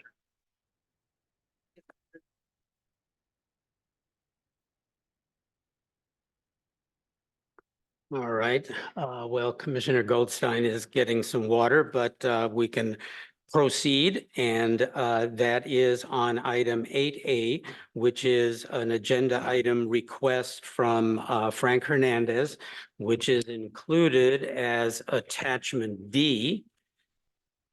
Need to get to it.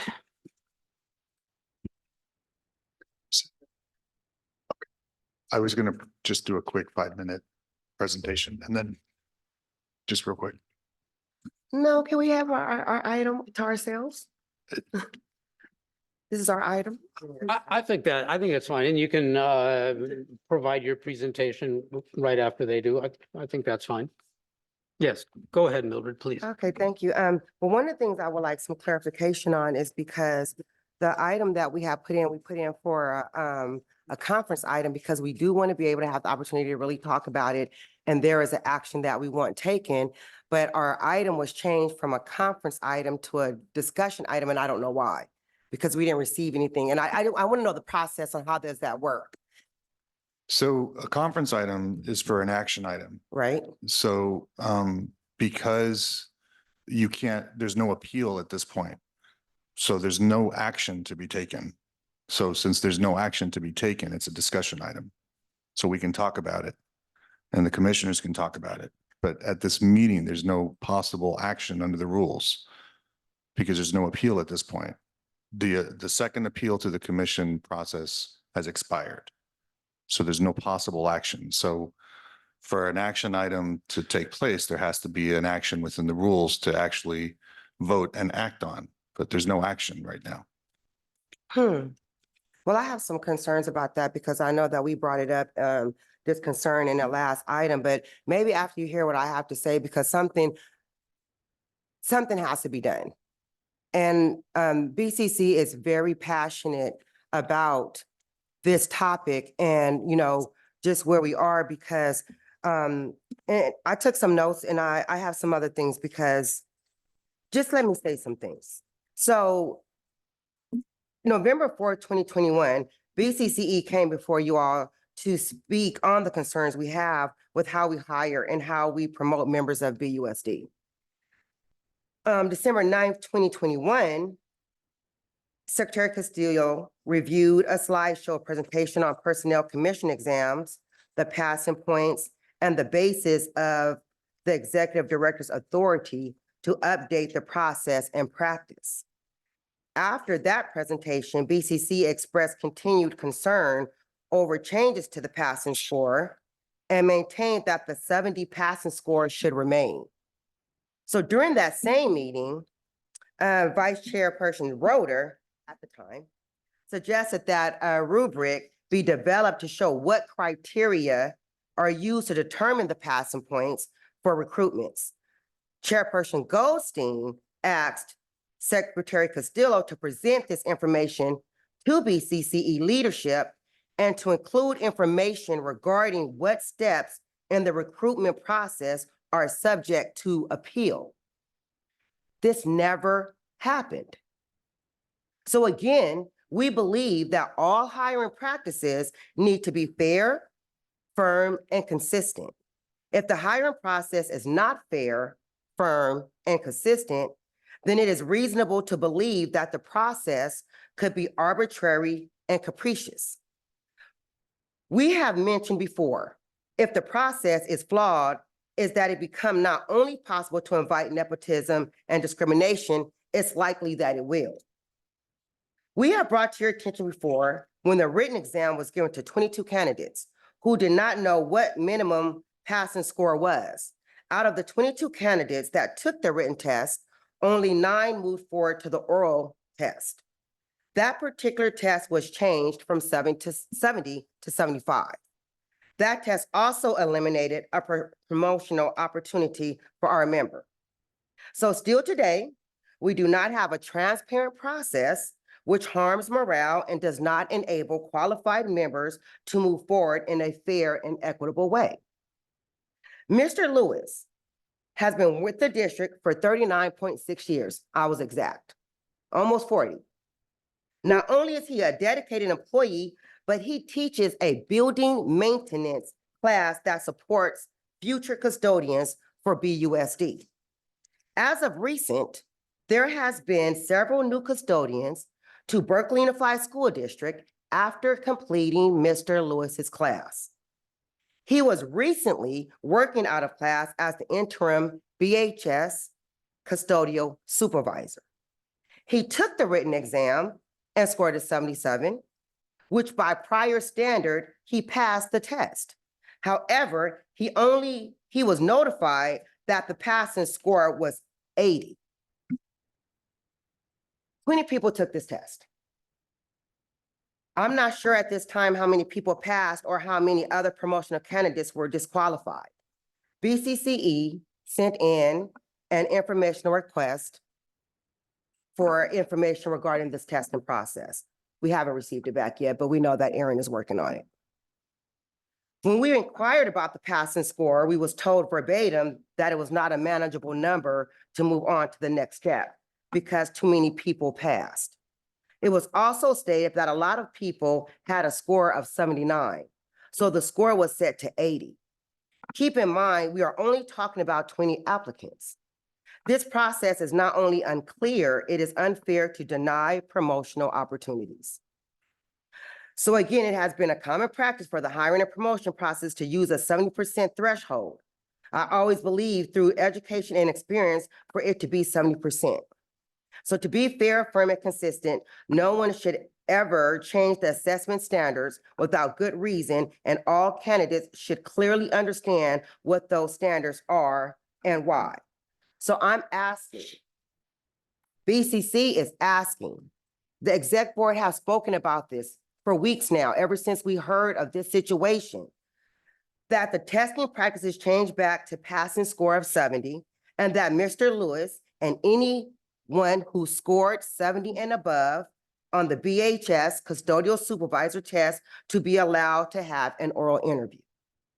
Now, with listening to what what Secretary Castillo just said regarding this process of it not being an appeal and so forth, it brings me to what I was reading earlier, because if we just take that away and we look at the fact that Mr. Lewis scored a 77, and I actually learned this from you, Chairman Roeder, is when we go to the Personnel Commission, what is it? It's the Merit Rules and Regulations for the CSPCA Recommended Personnel Policies and Procedures Manual. So I would just I started reading it to educate myself more on the processes. And in reading that, in 5.53, it talks about the seniority credit. So it says, in dual certification examinations, seniority credit shall be added to the final passing scores of candidates who have permanency with the district or who are on a valid reemployment list. A full year's credit shall be granted to employees whose regular position is assigned on less than a full calendar year basis or less than an 8-hour day. Seniority credit rights shall be considered as having been lost when the services of an employee has been terminated for a period of 39 months or more. Now, this next part I'm going to read, I think that this applies to Mr. Lewis. So I hope that you truly all hear me. Seniority credit shall be the rate of 1/4 point for each full year of service up to a maximum of 5 credits. And then it gives us the education codes underneath, and I have the ed code here in case you need me to read it. And I do have it open on the page, so I don't have to look for it. But with that being said, if Mr. Lewis scored 77, and we are to, or we supposed to, or we should, and according to ed code, add a maximum of 5 points based off of his years of service, that puts him over 80%, over a passing score of 80. So with that being said, Mr. Lewis should not have been disqualified in the first place from going to the next phase, which will be the oral test. So I'm asking you all today, and even though this is discussion, but we need to we got to do the fair thing and we have to do the right thing.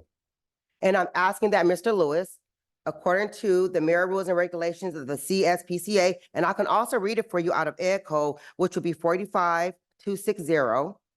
And you may also want to read 45261. And then you may also want to read 88080 and 88081. This is all out of the Merit Rules and Regulations. And we need to look at that. So I'm asking today, because, and the reason why I'm saying this is because time is of essence before a list is created for it to go to the hiring supervisor. It hasn't happened yet. But once it goes to the hiring supervisor, then you know we've been pushing that once you receive a list and there's a vacancy, that you have so many days to make a decision, right? That's what we've been, the union has been pushing, to hold the managers accountable for hiring. So before that happens, I want us to really look to make sure that that we did the right thing, which I don't believe we did, because again, Mr. Lewis passed. No one knew what the passing score was prior to taking the test. Everyone should know what the passing score is prior to taking the test. And speaking to Secretary Castillo and speaking to Aaron, and we talked about this several times, and they say, well, you know, teachers curve the score. Teachers curve down. Teachers do not curve up. They curve down in order for their students to pass. No one curves up for people to fail. We're talking about 20 people. So again, the information that we asked for is, well, how many people passed? How many promotional people passed? So we're asking many questions because I just think it all plays a part in a decision, but I'm very concerned that the union don't even know what the process is. No one knows what is the process. What constitutes changing a normal passing score to 75 or to 80? But what has happened since we started doing this up and down or changing the scores is that we have eliminated many promotional people by the score not just being consistent. So I would like some feedback and see what we could do today, because again, I'm really pushing that. We look at what the ed code says, what the merit rule says, the model version. And that we look at how we are eliminated almost a 40-year vet trend to BUSD. Thank you, Mildred, but I'd like to ask you a couple of questions. sir. And maybe the other commissioners will have some questions too. But my questions, and I just don't have, since I have my laptop, I don't have my iPad, so I don't have access to all the materials I often do. And that is, do you know whether our current merit rules provide for seniority credit for examinations? I don't know, but I bet you I can find it in quickly. Okay, So the model merit rules is what Ms. Scher is looking at. We actually don't use promotional points. Got it. Most other merit districts do. What we do is we move the folks that actually make the list to the top, regardless of their score. That's better than any other merit district does. So I'll repeat that. If you are a current employee and you make that top 3 in your score, you move to the top. You are the promotional person. And that is demonstrated with every single eligibility list the commission has approved. So we do above and beyond. So that point system would actually be detrimental to our current staff, not assist, it wouldn't assist anything. It would actually be worse than what we have. my other question you cited, and again, I apologize, I just don't have it in front of me. The two ed code sections 45-260 and 45-261, and I think you said that you have them I do in have them front open. of you. Yes, sir. Hopefully they're not paragraphs and paragraphs and I'll paragraphs try to long. see where I can get to the part where I feel it's necessary, because I have to disagree with with Secretary Costello, because if you, again, if we're looking at how we're promoting within, and you're saying that it would hurt us, he passed though. He passed with some, but even if we took that and we used that, because I heard you, Commissioner Rod, before when we were talking about looking at the model rules and comparing the model rules to our current rules. Right. So I know how are we working that out as far as picking certain things out of the model rules and bringing them to the current rules? But in a situation like this is something that's positive, that's going to help, again, a promotional person. And what do So 45-260 what and 45-260 261 says, the say? commissioner shall prescribe, amend, and interpret, subject to this article, such rules as may be necessary to ensure the efficiency of the service and the selection and retention of employees upon a basis of merit and fitness. The rules shall not apply to bargaining unit members if the subject matter is within the scope of representation as defined in section 3543.2 of the governance code and is included in a negotiated agreement between the governing board and that unit. The rules shall be binding upon the governing board, but shall not restrict the authority of the governing board provided pursuant to the other sections of this code. Would you like me to read more? Is that's that section? That's section A. Section B says no rule or amendment which would affect classified employees who are represented by a certified or recognized exclusive bargaining representative shall be adopted by the commission until the exclusive bargaining representative and the public school employer of the classified employees who will be affected have been given reasonable notice of the proposal. So what I'm hearing there, I haven't heard anything specifically about promotion or seniority credits. And, what I'm wondering, and I'll research it later, but whether seniority credits. Let me try. How about 45-261? Let's see. Okay. The rules shall provide for the procedures to be followed by the governing board as they pertain to the classified service regarding applications, examinations, eligibility, appointments, promotions, demotions, transfers, dismissals, resignations, layoffs, reemployment, vacations, leaves of absence, compensation within classification, job analysis and specifications, performance evaluations, public advertisement of examinations, rejection of unfit applicants without competition, and any other matters necessary to carry out the provisions and purpose of this article. Okay. The B in there is also important. And I think sort of is a crux of at least the way I look at it. With respect to these matters set forth in subdivision A, which are subject of negotiation under the provisions of section 3543.2 of the government code, such rules as apply to each bargaining unit shall be in accordance with negotiated agreements, if any, between the exclusive representative and the public school employer. So when I look at these parts of the code, and I remember, in 2021, Yes. when we went through this also, the way I interpret the ed code is it says it is up to the commission to interpret how it is going to apply exams and, related activities. Unless there is a negotiated requirement, that is part of the CBA. So to my mind, what that means is if this is really important, a 70% passing standard, as an example, which is what you've talked about, to make it stick, the union should negotiate for it. Otherwise, it is at the discretion of the commission. That's what I read from the rules. Thank you. Is there anything in the BCCE agreement that you Not are that sense, no, sir. about seniority credits in particular? No, sir. No. Okay. Mr. Carter, do you have any questions or comments? And I see Mr. Hernandez has his hand up, and then Mr. Castillo has a brief presentation, I think. Not necessary. Okay. I think I'd rather just answer questions if, Okay. I thought it great. was going to be helpful to the conversation, but if BCCE doesn't want to hear it, I'm not going to force it. So I'll just answer questions. Yeah. So I still encourage you to complete the presentation. You prepared it. It may have some valuable information for us. And you said it's 5 minutes. I think we have 5 minutes. I think but I did want to share my thoughts on this because it's, me and the secretary were talking about this briefly.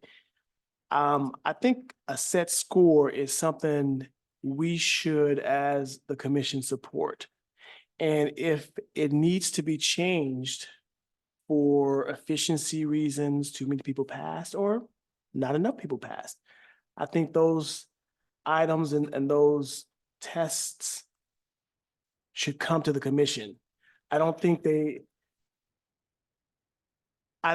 should be decided in a silo because it creates distrust and it doesn't create the transparency that we want to create. And if we, as a commission, agree that the test score should be moved, then we should discuss why, explain it to the union and the affected members, and then we should move it. But I don't think it should be handled in a silo. I think that as a classified employee, I would see that as being unfair to move the bar right before I get there or right after I get there. I don't think that would be fair. I don't think that I would feel it would. I don't think I would feel that that is a fair decision, especially if there's no recourse, and I don't know why. So, like I was discussing with the secretary before, I'm of the mind to set a score of passing. I believe it's 70%. I believe that's it. Maybe should be 75. I'm not sure, but set a score so that everyone taking the tests or any tests know what that score is. And if there's a reason we need to adjust it, then he brings it to the commission and we as a commission discuss it transparently so the union knows why this test is being affected. That's my thought on the situation. Well, I'll thank you, Mr. Carter. I'll comment. I agree on probably most of what you just said. And that is, I don't think I would be opposed to have put it in the rules as a general test score that constitutes a passing test. And I think what we're talking about is a passing test to move from one portion of the exam to excuse me, to the next higher portion of the exam. I think that's what we're referring to. There's the final aggregate test score, which is a kind of a related but different issue. And I think we probably need to talk about both of them, but they're not the same. So right now we're talking about moving to the next level. So having a set score. I go back to the comments, and Mildred quoted them, I think, very accurately, that I made the last time we talked about it, which is what I thought would be appropriate is to have as specific as possible criteria. And even if the commission were the ones who were going to change the score, I think we would need criteria too for how we should act either way. So I think we do need to develop as specific as possible. You know, I don't think we can necessarily quantify it. Like say, you know, if 10 people pass or 15 people pass or 20 people pass, because, you know, everything is different, but have some specific criteria and have that criteria, because I was reading recently, and I think we have it in all of our announcements for jobs, we have examination information. So whatever criteria we create should be put very clearly in the examination information section of our job announcements, because right now it's pretty vague. My only concern is one of efficiency in this, two concerns, privacy and efficiency. Efficiency in the sense that we run these exams. Now, the executive director doesn't know the identity of the applicants and doesn't know the identity of who scored 72, 73, 79. It's just a number. It's anonymous, and it should be. That's how it should be anonymous. I'm a little concerned from the standpoint of privacy. If it comes before the commission to decide where to place that line for passing, then we might get someone like Mr. Lewis who knows what his score was and knows where he is on that continuum. Then you lose the privacy aspect of it, which I think has a perception of unfairness. And then the other is efficiency in the sense of we don't meet all that often. So are we going to be delaying exams by potentially a month or more before we make a decision if it comes from the commission? Those are just questions. I don't have a set opinion about it, but I think Secretary. I can speak on all of them. I could speak on all of it, but Frank has his hand up. I don't know if you want to take Frank's question first, or you want me to? I'll speak if you don't. I mean, I could speak to all of it. I don't have my opinions. I have best practices and information regarding best practices. I have authority under the Ed Code. The commission designates the executive director to implement, design, and move forward with the exam. That's under my authority for the reasons that Commissioner Roeder just stated. If you know the identity of someone and you've basically decided that I need to change the test for a certain score, that defies the very spirit of what the merit system is supposed to be. So that's why in the Ed Code, it's very, very clearly identified, and I'll go over it, but the commission designates, you hire someone to run the exam. In terms of the set score, I would have no way of knowing if it was Mr. Lewis. Because to Commissioner Roeder's point, the reason it can't be bias is I don't know who is taking the exam. They're assigned numbers and letters. I have no idea. And that is by design. I don't want to know if I'm deciding a score. Lastly, it's very important. I don't know if Mildred heard me. The reason we don't assign the points in each part of the exam is because that would not necessarily move the person up in the score of the exam. All of the eligibility lists, all of the internal candidates who make that list, I'll say it again, they automatically move to the top. That is better than any promotional point you'll get in any part of the exam.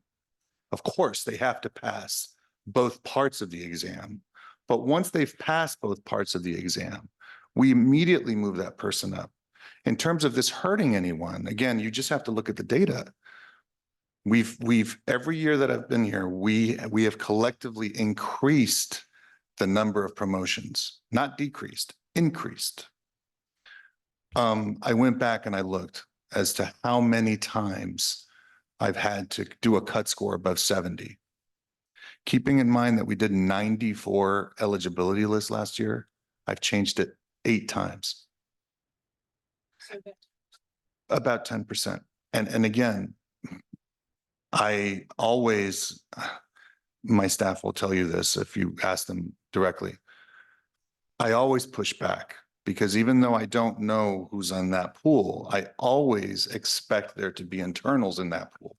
So I don't take that decision lightly when I move that score above 70. But it's very important to know 2 more things. There's case law on why 70 is not appropriate for employment hiring. You're new, but I'm actually a board member on CODESP. CODESP does examinations. That's what we do. They do examinations for the state, for public agencies. So I'm pretty informed in this. And the set scores, although they work in a classroom, the analogy that I heard was the science teacher gives you an F and you go to the principal and the principal gives you a C. That's what we're talking about. It doesn't, help that. In terms of transparency and meetings, I was meeting with, I think we have to set new meetings for the new year, but I was meeting with BCC every other week.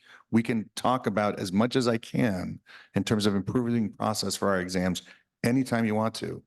We had a set meeting so that anytime you want, if you say, hey, next month, I want to talk about exams, that's something we can do. We can discuss rubrics. We can discuss, we've been trying to actually improve our communication around the exams so that they're a little better because I agree. I think some of the verbiage could be a little better in terms of that. But whenever I've had an appeal, the reason the appeals take a few days is because I do look at all of this. And obviously when someone appeals, then I know the person of the name because they've obviously appealed. But by and large, this is difficult because obviously the merit system in many ways, more ways than not, helps the candidates in terms of fairness and transparency, and anyone can promote. This is the downside to it. The downside, and it's unfortunate, 10% of the time, we have a situation where we have an internal candidate who did not, make the final list. You all may remember that we had Mr. Gallen with a similar situation who then took another test and now is promoted. So this is not easy stuff. I do want to improve our ability to promote from within, of course. But the consequences of changing a system that has already demonstrated to be improving the number of promotions is in my opinion, a mistake. And setting a score would be we'd be defying all the other merit districts in doing that because it's not the best practice. And last thing I'll say is that I do welcome the feedback. It's never personal. It is about the business. I do think that if we're not promoting a gentleman who's been working with us for almost 40 years, then we do need to look at that exam. One of the things that I know that when you have, it's a fine line. It's more art than science, no pun intended. Sometimes we try to make the exams easier so that more applicants can actually get in the pool. And I think in some cases, this may be a case, we then have too many applicants who did really well. And if you were to take this in the abstract, not with Mr. Lewis, just another list, if you had 10 people taking a test and 7 of them scored above 90, well, then the worst score is 89 on that. And that happens. I mean, that's an extreme case, but this is what we're faced with. So I do think that I need to collaborate with the union. I need to figure out how our wording, our exam process could be better, our rubrics can be better. I did do a resume training. I know that's something that they appreciated. Maybe I do more training. Maybe I can do mock exams, like fake exams, where we maybe do so we can walk everyone through what the exam looks like, practice tests. There's just a lot of things we can do to make this better, so this doesn't happen. But I don't want to undo what's working. And I was just going to ask if Commissioner Goldstein, because I would like to call on Mr. Hernandez, who's been waiting patiently with his hand up. Or I can hold my. Sorry. But you can, you haven't said anything yet. So. What I have is more just a couple of questions. Sure. So one question is, you talked about best practices for merit districts. So floating cut score is something other merit districts use?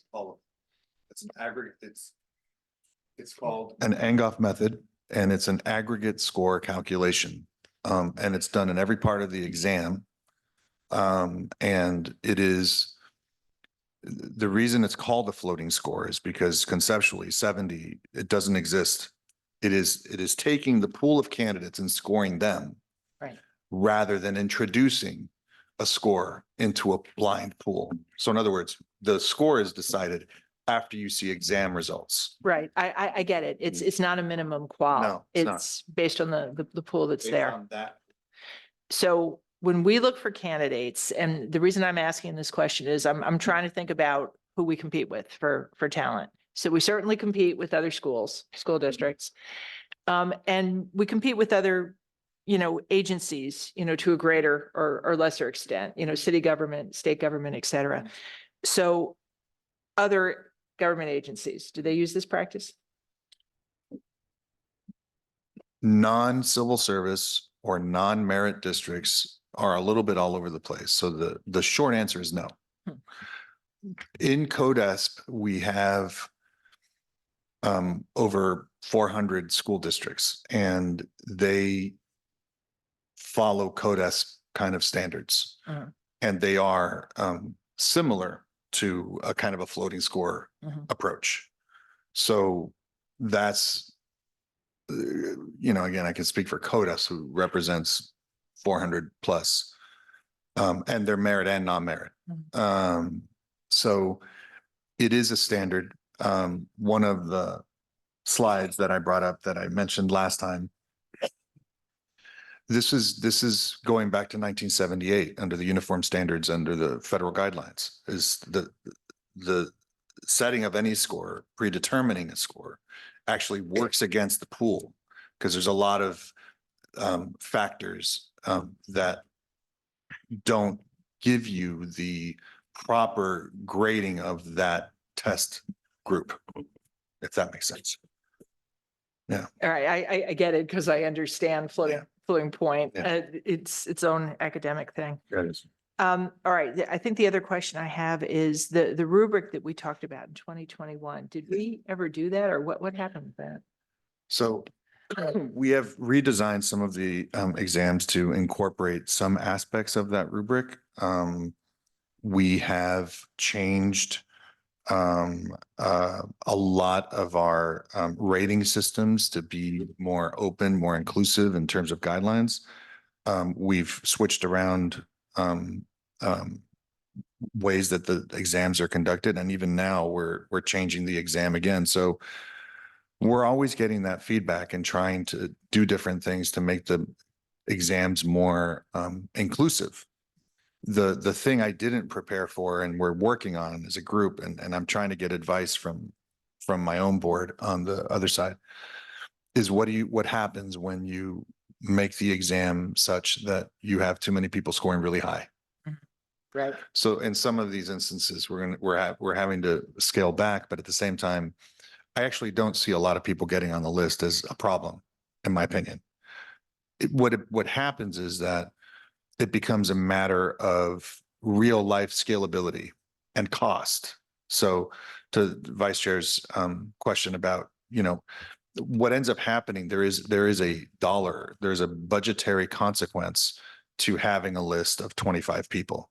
Because what that meant was it probably went from 50 to 30 to 25. And in each step, you're having real life people, raters or panelists doing that.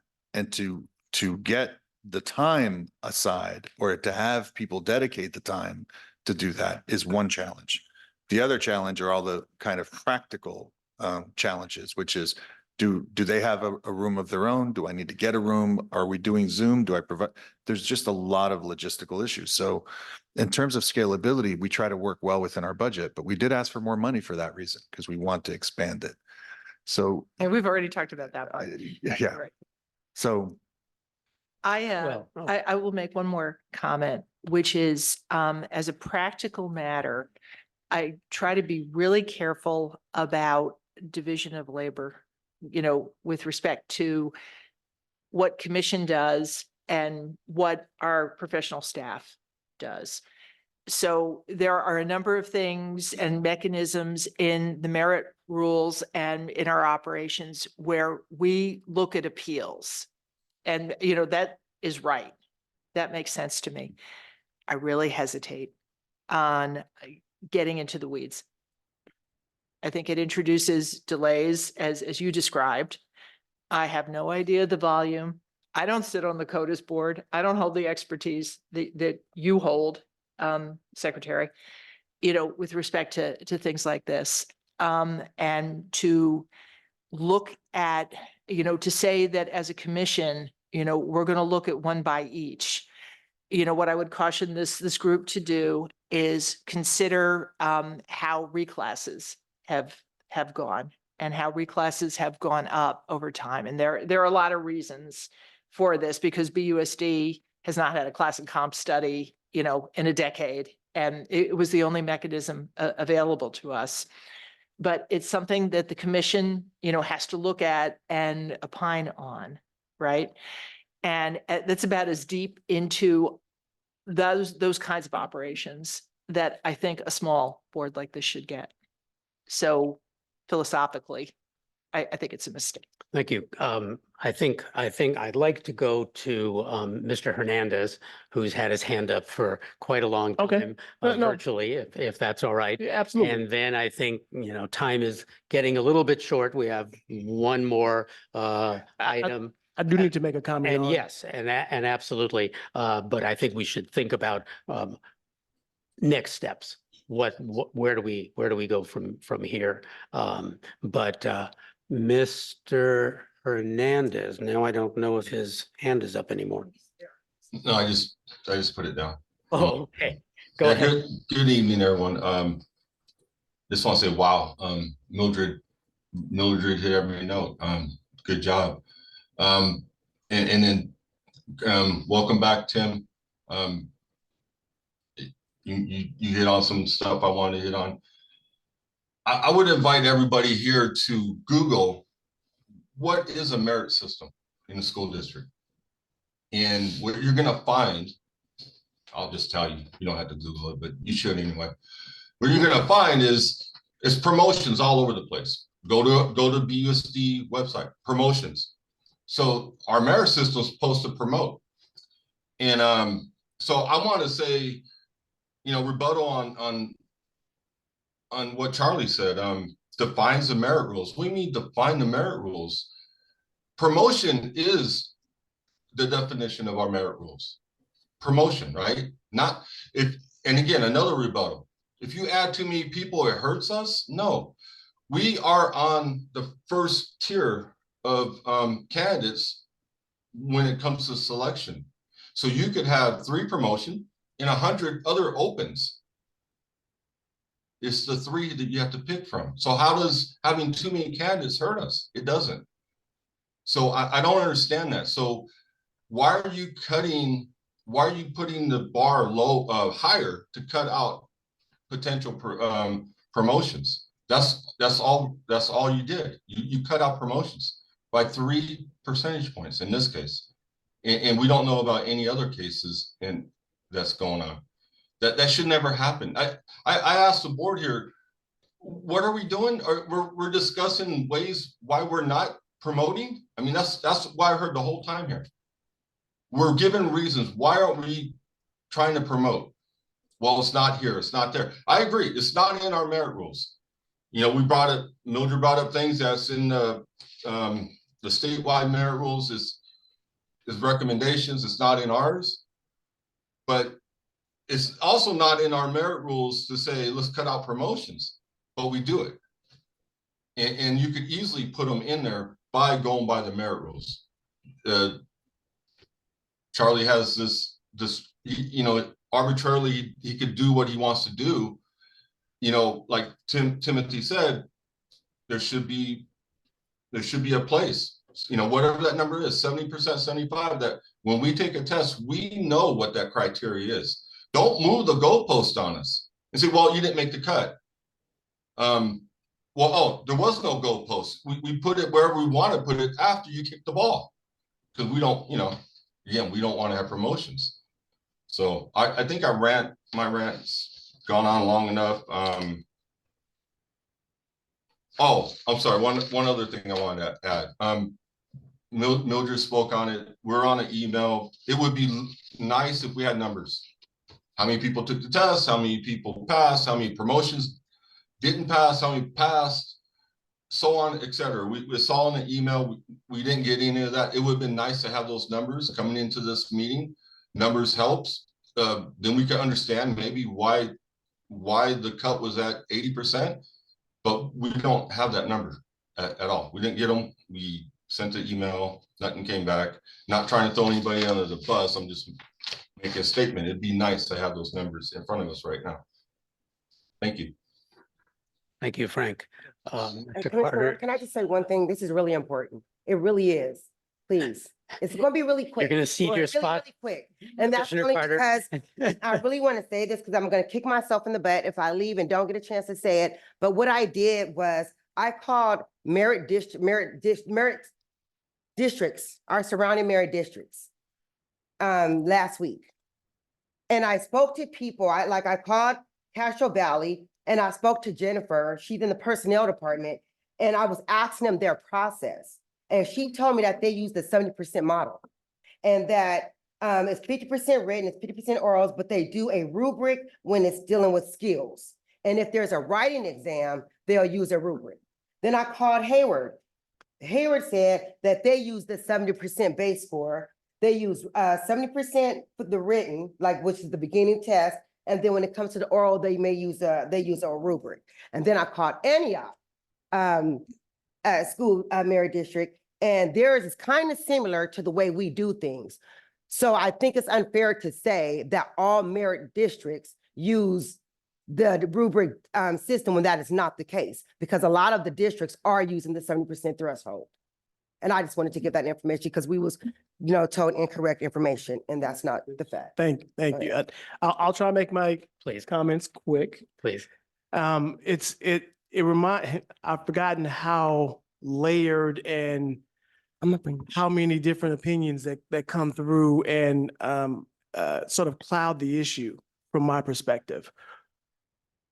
The information we've been getting is great. We're talking about one thing, not changing how and what you've learned from CODEST. We're changing, not violating anyone's privacy. You're going to make the change and recommend that you move the score up or down. What I'm suggesting is before you do that, you don't know whose name's on the list, you bring it to the commission. So far, that would have been 8 times you've come to the commission last year. This would have prevented you being called out as not being transparent, or I'm not sure exactly. One of the comments said that you make the change arbitrarily. from being on CODES, the reasoning for the change is crystal clear to you. It's not crystal clear to anyone else in this room or anyone else on Zoom. Not saying that your decision is incorrect or improper, but we don't see it.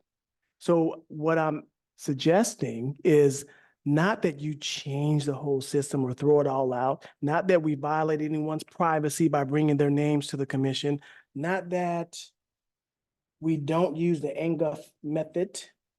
What I'm suggesting is you take yourself out of the target, out of the loop, bring that decision to the commission. And if the commission decides that we should move it based on your recommendation, which I don't know why we wouldn't, because you would explain to us why we move it, then I think that's going to be the best outcome, because we're layering, we're bringing in every other aspect about promotion and why we won't promote, or why there's ramifications for changing. And no one suggested we change. You can still use the Angoff method. You can still use the training you've learned from CODES, but the final decision should come to the commission. The process should still remain the same until we decide as a commission that we should change it, but it's not transparent and it's not fair to the people in our district. It's not fair. I'm not sure what these other districts are doing or what training you've gotten or what you've experienced before. But if I'm taking a test, I want to know I want to know if I pass. That's a simple, I don't know, that is like the simplest thing that I can ask for as a potential employee. Did I pass or didn't I? I mean, it's pretty simple. And so what I'm suggesting is you don't change the process, but it just becomes more transparent for it. It might extend the hiring time, and according to the statistics and the 10%, that needs to be something that the district needs to be, okay, not district, but the union needs to be okay with. But at this point, I suggest that you don't change the process, but you bring that portion of your decision to the commission. I think Mr. Lewis had a comment he wanted to make. Yes, and I just want to thank you guys for having this discussion tonight. Merit Rule 40.208. Relative weights of different parts of the examination shall be set forth in the announcement of the examination. All examination papers shall be prepared and rated under the direction of the personnel director. And- Well, I would just say that that's kind of what. Sorry, may I please? And just to add to Please finish. that, I do agree that several things should be negotiated. The service credit, as well as when a person serves in a position as an interim, like I did for 18 months, right? And did a perfectly good job at that. I mean, so these things I believe in the future should be negotiated. Thank you. Thank you, Mr. Lewis. The only thing I'll say about waiting is that that's kind of the point that I was trying to make right at the beginning, where there's two aspects to these tests. So one aspect, and the issue that's really before us now, has to do with how do you promote into the next, not promote in Frank's sense of the word, but how do you move to the next portion of the exam? So from the written exam to the oral exam, that's what we're talking about now. The weighting aspect is how do you, when you're creating the eligibility list, how do you weight the written portion of the exam versus the oral portion of the exam? Not versus, but how do you weight those two? And we've been told over the years that it's currently weighted 50-50. So if you score, one score on the written, another score on the oral, those are combined, divide by 2, and that's your aggregate score at the end of the day. And that's how the eligibility list is determined. So I think the weighting part of what you quoted, because I saw that too, has to do with that portion of the process. Anyway. Chairman Roeder, Yes. Erin has had her hand up for a while. Oh, she has. I missed it. Oh, okay. Go ahead, Erin. Hi, I wish I could be there in person. I apologize. I do feel compelled to comment at this point in regards, well, first of all, Izzy, yes, you're right about the weights of the exams. We do publish those in the posting. So they are weighted 50-50. So that is something that we do publish in that posting. And so and that's referring to what the first exam versus the second exam. And those are weighted 50-50. And that is displayed in the posting. I do feel compelled to speak on behalf of our staff, like my staff, my team. We're in this kind of unique situation where we're reporting to several different people. We definitely want to support our classified staff. We are classified staff.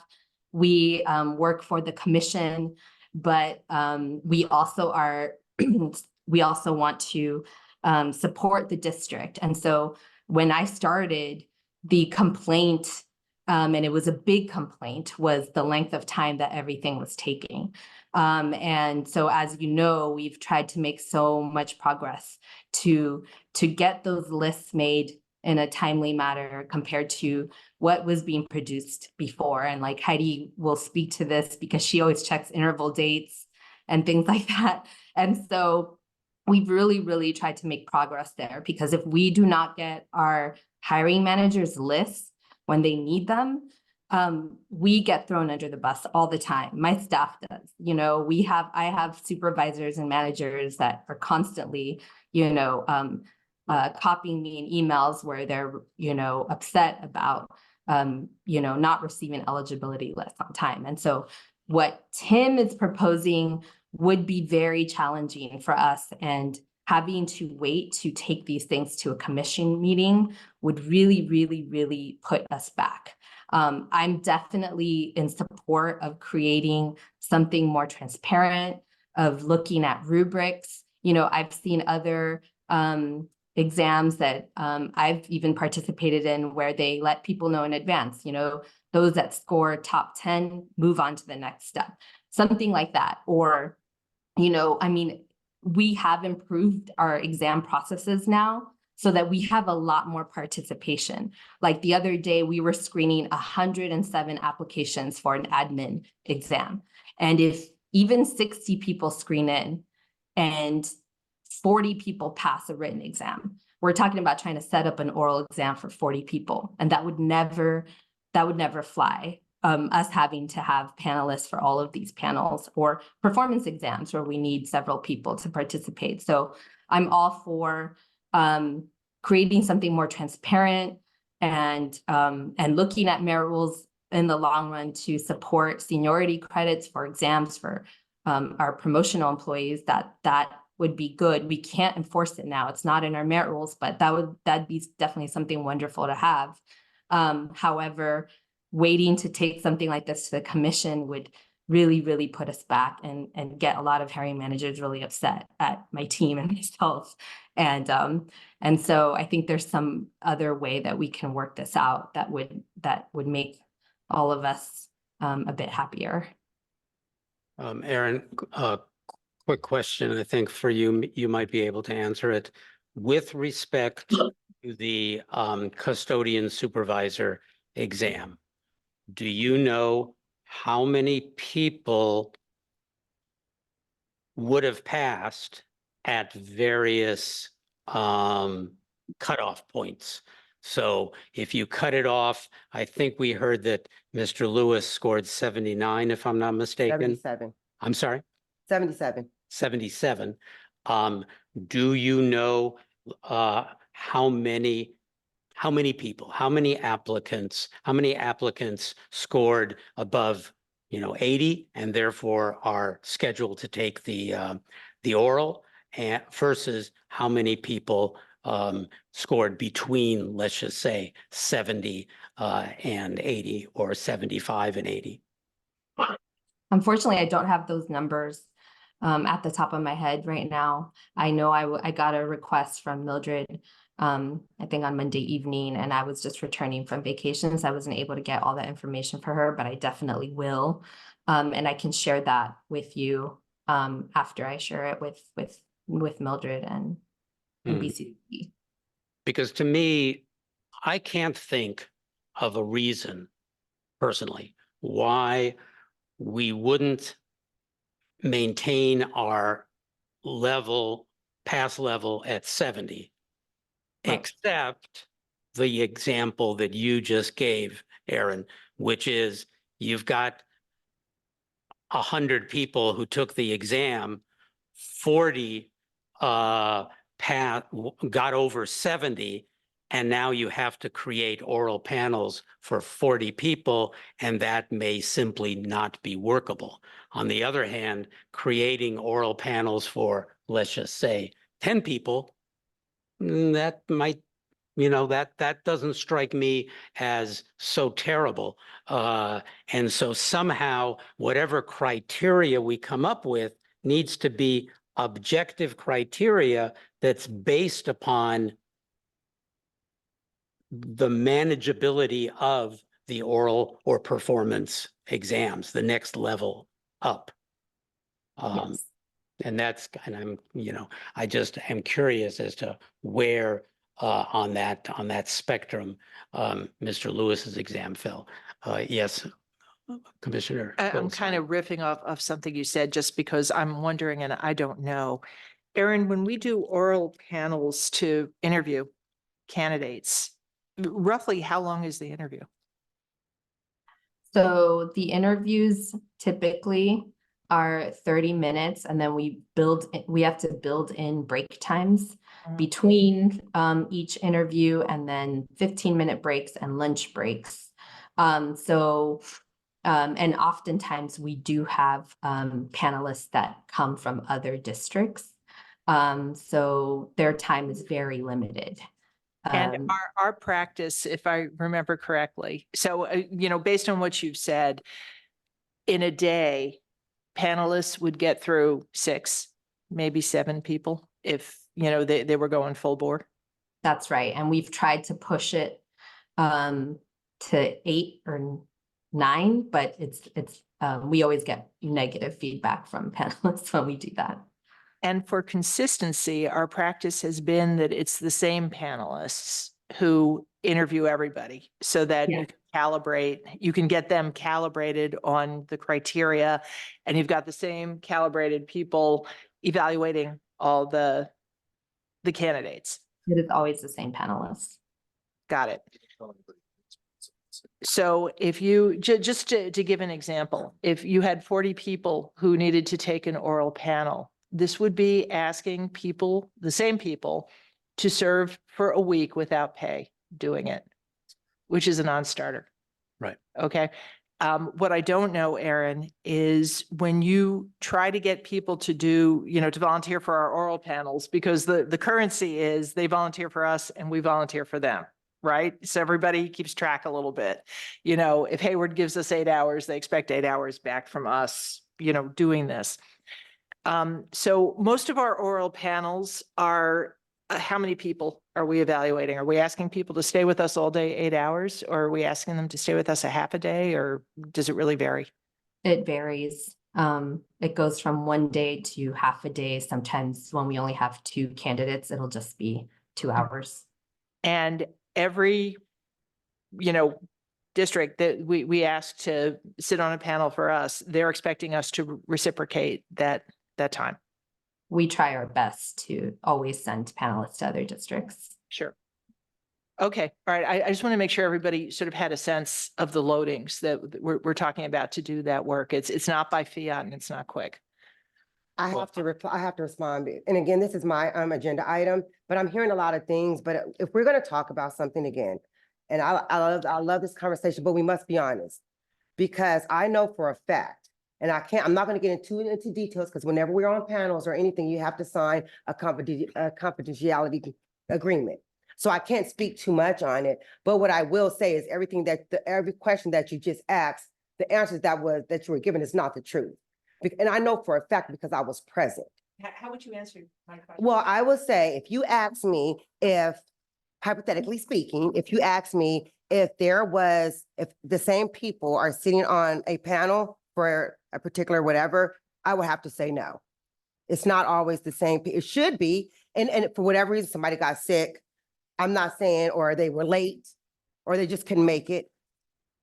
But then they might make it to the next person, like they might miss the first, but they can make it to the second. So then that first person may have had 2 instead of the 3. I mean, things like that has happened. So that's what I will say. I will also say that if you had to, you know, when you interview people, let's just say you might be interviewing 5 people, because you keep in mind, all of this is on Zoom. And if you're interviewing 5 people, you know, you might, the first person may only speak for 15 minutes or 20 minutes or 30 minutes. It's not like literally that person will take 30 minutes. The next person's going to take 30 minutes. And, you know, it just depends on the person. And then I would also like to say is that we have been doing this, like you said, Berkeley Unified School District has been here for over 100 years. This is not the first time that we've gotten people to work for BUSD. We used to sit in a room like this. It could be 20, 40, 50 applicants. And then there's an oral panel that you will set up. And then you may set up oral panels for like 5 people or 6 people, but we did this in person, not on Zoom. So it just strikes me that things that I'm hearing now is as if we haven't been doing this for decades. 20 people taking a test has never been unheard of for BUSD. You can have 20 people take a test. You can have 20 people, I'm just saying hypothetically speaking, pass the test and be interviewed. It all happened in a timely manner. But it's just strange. And I'm just kind of like, wait a minute, why are we acting like this is all new? I've been here 30 years. We're not going to say when I started, that's 30 years permanent. So it just strikes me of the things that I'm hearing now, in all respect, as if this is like just some new stuff. It's killing me. At the end of the day, 70 was always the passing score. And we knew that prior to taking the test. And Aaron is right. It was 50% written, 50% oral. You take those 2 scores and then you have a score. But everybody knew what the passing score was. We never had any of these issues. But I will honestly say that all of these, the way it's being done now, all we're hearing is complaints. So how about this? Let's bring the members to you and let the members tell you how they feel about this new system. We could just do that. Get the feedback from other people, you know, because we're hearing it from our members. We're just here as the union to let you know what's going on and how we feel. Because it's not gonna sit right with me for a person that literally passed a test, be eliminated, who's been with this district that long. That has never happened. But this new system is causing these things to happen. And it's not okay. It's not okay. So I'm gonna leave it at that. So commissioners, I think we do need to move on to the next item. But what I'm not only hearing, but my thinking is I'm sympathetic to Mr. Lewis's situation. I don't like doing this, but I guess I'm recommending that we hold off on the list. We don't have the list in front of us, so that's a good thing. Hold off on the eligibility list. We find out in Mr. Lewis's exam how many people would have passed for various cutoffs. Not who those people are, but how many would they have been. And then we try with Mr. Castillo's input and Aaron's input and Mildred's, based on what she just said, try to determine, is that too many? You know, if it ends up being 40 people, I know this is not true, but if it ends up being 40 people passed and we need to do oral exams for 40 people, well, then it's not manageable. We probably Right. do. If it's 10 people, then something we can think about. Again, I'm not advocating yet, Mr. Carter, idea that all of these things come before our commission. But at least in Mr. Lewis's case, I think we ought to take another look at this particular exam. That would be my recommendation. I would, clearly, you guys know, I would second that recommendation. I just want to make sure I make this clear again, that it seems to, the topic always seems to get clouded. We're not changing. I'm not recommending we change it. Just bring it to the commission on those 10%, which would be 8 times last year that you would come to the commission before you change it. Clearly, we have time because you haven't submitted the list for this one. So all the other promotional and all the other things, let's make sure that my recommendation is clear. Not that we adjust anything, just the test in which you feel that the test score needs to be moved, that needs to come to the commission, just on those tests. So I would definitely second your recommendation in this matter. Yeah, well, can we just by consensus, if Commissioner Goldstein? Just a point of order. agrees. There's an appeal process. And the appeal process has expired. So if we are gonna not go with the rules that are set in place in regards to the appeal process, I think that should be noted. That the commission is not going to follow the appeal process and move forward. Mr. Lewis had an appeal. And he had a second window for appeal. And now we are not going to follow the rule regarding an appeal. That's your choice as a commission, but I'm gonna put that on record that that's what we're proposing to do. I would like to say to that, because again, we're supposed to be here for helping classified employees, not finding ways to eliminate classified employees. Mr. Lewis did appeal the process. He also let Brian know that he was going to be on vacation during the time, which was on a boat. Doesn't have access to Wi-Fi. And he did send Brian an email saying that this is perfect. This ain't even an opinion. He sent Brian an email saying that he was going to be on vacation. So, and he did send an appeal. His appeal was denied, if I'm not mistaken, when you got back. When your appeal denied by his appeal was denied by Secretary Castillo. So I think to do this, it's not the merit rule, the commission, I'm sorry, you guys, the commission going against the merit rules. But what we're trying to do is what's not only in the best interest of our classified employees, but to really look at what happened, because I'm telling you, something about what happened during this particular test does not make sense. 20 applicants, I know for a fact, took that test. There should be no reason why that score should have been raised to 80. And even if 20 people passed, which I doubt, but there's no reason. But if you want to fight against, and it concerns me and it bothers my soul that we have a commission, like Frank just said, is going against helping a promotional person. That bothers me, and there's something wrong with that. Can I just? Happy holidays, everyone, just to let you know, in case I wanted to say happy holidays. Can I just clarify? Well, we do need to move. I do, but I can't leave things that are erroneous on record. So just to Frank's point, I don't see who's taking the exam. To imply that I am purposely trying to prevent people from being promoted is offensive. Yeah, I don't think that, And it's, I don't and it's think, incorrect. I wasn't referring to excuse me that for one And thing. it's- I don't think that Mr. Hernandez was saying anything personal. I Well- think he was saying that the process has that effect. I'm not sure he's right, frankly, but Okay. I think he was, so I don't think it was a okay. personal. Okay. We were- So last year, we had 18 promotional appointments. This year, we hired 27. That's not my opinion. That's just a fact. Right. So before we undo everything, I think Mildred's points are important. I think we should table this. I think we should talk about the rubric and the exams. But I am fearful of setting a precedent where we circumvent our appeal process. And Well, I don't have to. see it as circumventing either, because frankly, we've been talking about this issue for a year now, at least. And we haven't reached a resolution. And this is just a situation that has come before us, which highlights what we've been talking about and have not resolved. So I think we're in the process. This is just part of the process of resolving this entire issue that's been brought to us, you know, many, many times. And once and for all, we should try to resolve it.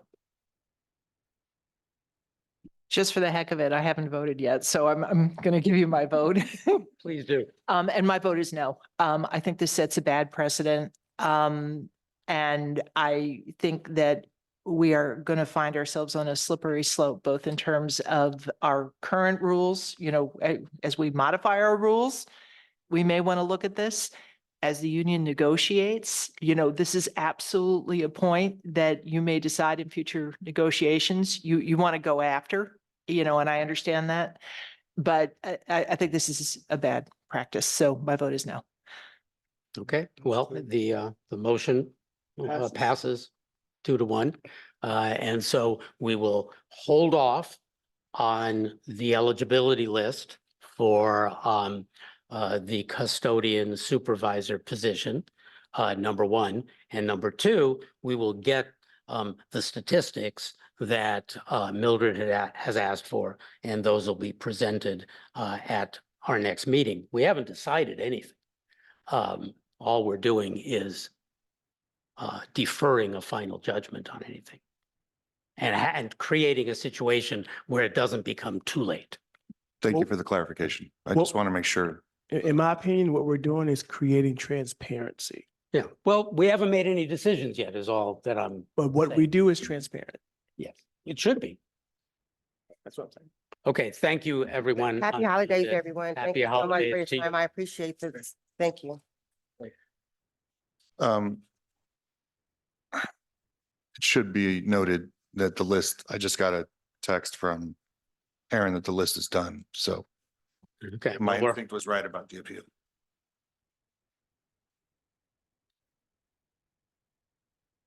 okay, so our next item is item 8B, which is Marie Ferguson's request. Do you want to Sure. go ahead and present that, or should we have, maybe you could go ahead. I and could go present real it, quick. And then Marie can, Marie, I thank you for hanging in there. I'm sorry that we're running so late. I'll just be very quick. I do think it's important that the commission hear from Marie directly. I will just tell you very quickly, I got involved in this meeting. I asked to be involved. I was trying to facilitate a solution for Marie. It was my understanding that a board resolution had been introduced and that Marie was, had a lot more work. When I entered the meeting, I asked, is this new work outside her job? They said no. And I said, is this more work? They said yes. And I said, has anyone sat down with Marie to go over what the resolution means? And I got nothing but blank stares. So I asked Jill Hugendijk and Tanya Coleman to please sit down with Marie, have a conversation, explain what this means. If Marie needs resources in order to get it completed, that she should do that. So again, my recommendation to the district was that they try to facilitate a solution for Marie, given that no one knew this board resolution apparently was going to pass. It actually took me a while to find it for Vice Chair Carter. I mean, no one could find this thing and we finally found it. So that's just a quick introduction on the matter. Thank you. thank you. Marie, Ms. Ferguson, do you want to go ahead and comment? Okay.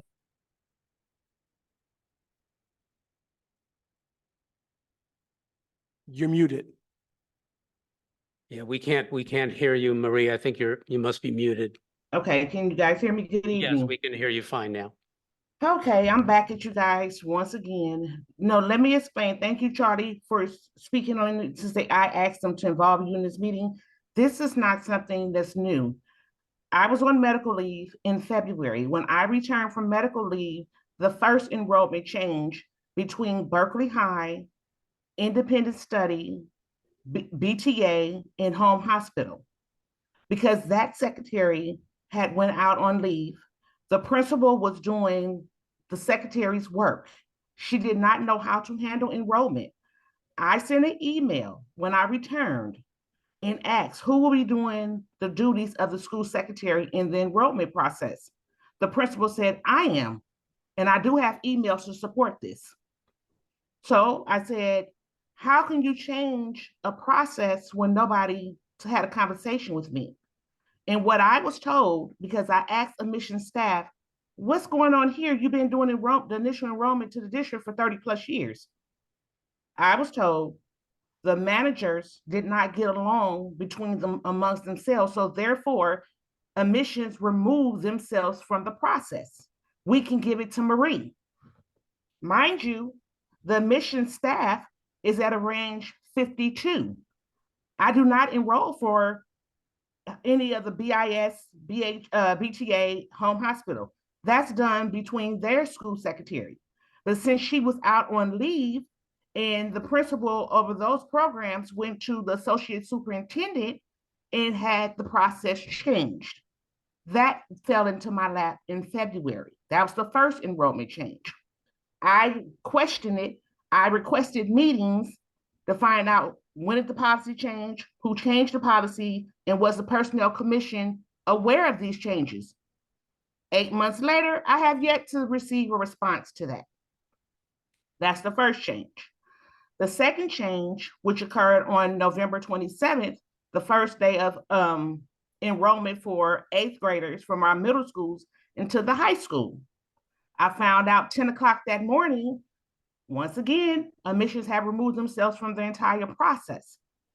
The admissions has been involved for over 30 plus years. Now they want the high school to do the full enrollment for the middle schools. This has impacted me tremendously. So now I have 3 enrollment processes. I have 1 enrollment process for new families that must do the initial enrollment through admissions. That could be anywhere from 1 to 300 students. That's the first process. The second enrollment process is enrollment from the feeder schools. That's anywhere can go from 600 to 800 students that I have to do the entire enrollment by myself. And the board policy that Charlie was referring to was September 13th, 2023, when it was adopted. That's 5111. And if you look at the part where it says verification of admission eligibility, it talks about transitioning from elementary school to middle school. Nowhere on this board policy talks about the high school and the shifting of duties. That was amongst admissions removing its staff and giving me that work. There are 3 ladies that works into admissions. They're all getting paid at a range 52. I'm getting paid at a 48, and I have to do the entire process by myself. Meaning, register from the beginning to the end. It's unfair. It's unheard of. I asked Jill to meet with me. She never wanted to meet with me. I get a conversation on Tuesday from my supervisor. Marie, Jill would like to meet with you, the union, and Charlie to discuss this enrollment changes. I said, oh, it's funny because I'm on the Personnel Commission's agenda. Now she want to meet with me when all these changes have already occurred. So it's like I didn't have a say. They made the changes, it dropped in my lap. So here I am once again doing all the enrollment by myself. It makes no sense. And from somehow, some way, the district and the commission is under the impression that the registrar's office at the high school handles enrollment, when in fact it's not. I handle the enrollment for the high school. My title is a school administrative 2/sub specialist, which is a school secretary that handles subs. And it's very frustrating. I'm upset because no one's listening. I've come to this Personnel Commission since 2017 about this workload at Berkeley High School. Heidi, you said you was going to talk to Erin Swain. She's long gone. And now I'm getting this work dumped on top of the workload that I had already from the beginning. And for them to say this is part of my job, I never handled initial enrollment. That was done through admissions. So for them to say, it's easy for somebody to sit behind the book and say, okay, Marie, this is what she do. She can handle all this. But nobody's had a physical conversation with me. My supervisor, Tanya Coleman, sent an email to Charlie back in February saying, Marie, duties have increased. How can we get on the personnel agenda, take this to the commission and get her compensated? I have letters to support them saying I need to be compensated for all this extra work. I'm only one person for 3,200 students. One person that registers 600 to 800 students from feeder schools and another 200 for private schools. When am I gonna get paid? When am I gonna be compensated for all this work that I'm doing? And I'm directed to do this. I've been directed since February.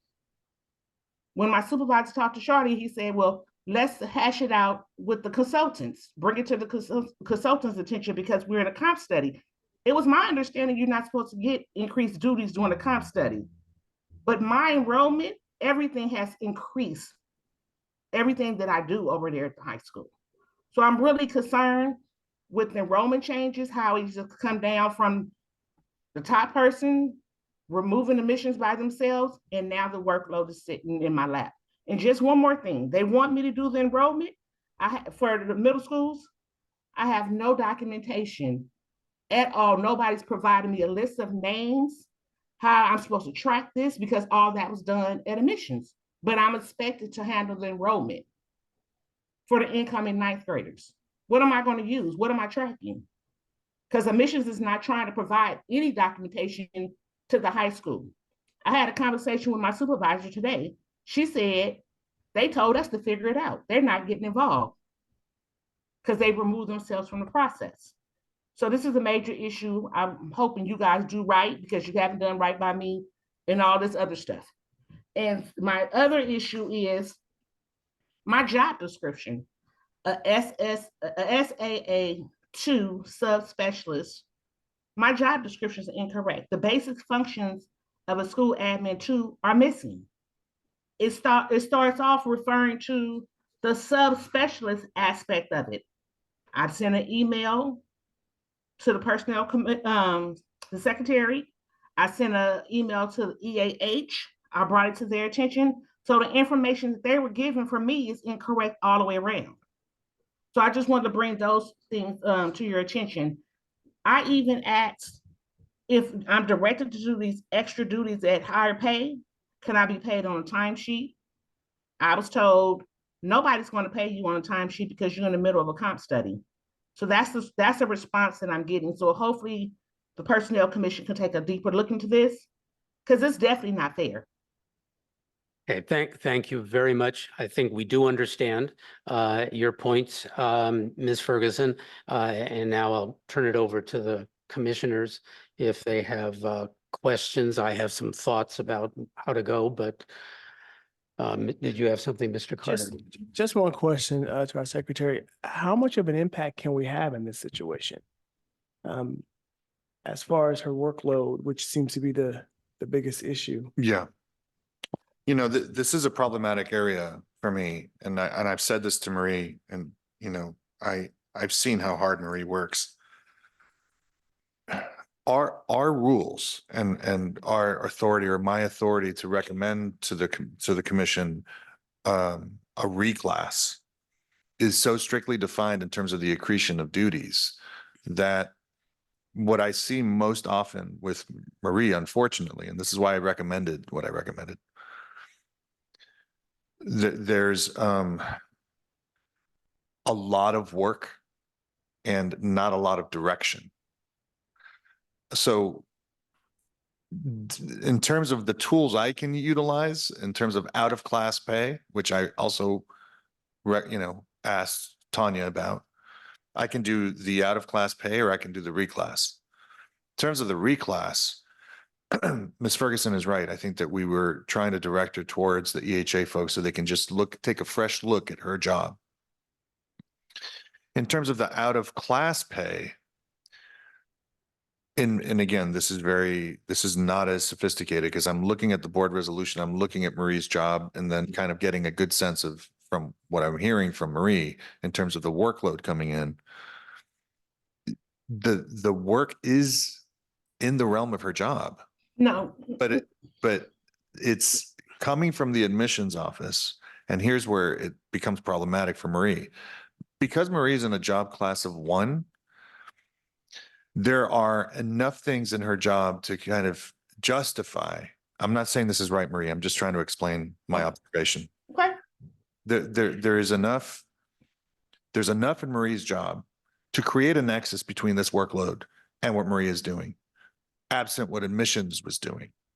Now, when you talk to admissions, admissions says, well, they didn't ask for this resolution. They did the work was just taken away. Again, I go back to the district needs to do a better job of communicating to Marie. Maybe it's Tanya, maybe it's Jill and Tanya. I don't know what combination thereof, but I'm still offering to facilitate this meeting, which is this is the responsibility. This is what you're going to do. And then again, it begs the question. The resolution kind of is implying that they want the 8th graders to have that direct contact or enrollment early on with the high school. Fine. Are we looking, or is the district looking at that business model? I'm not convinced that giving all this to Marie is the right way to go.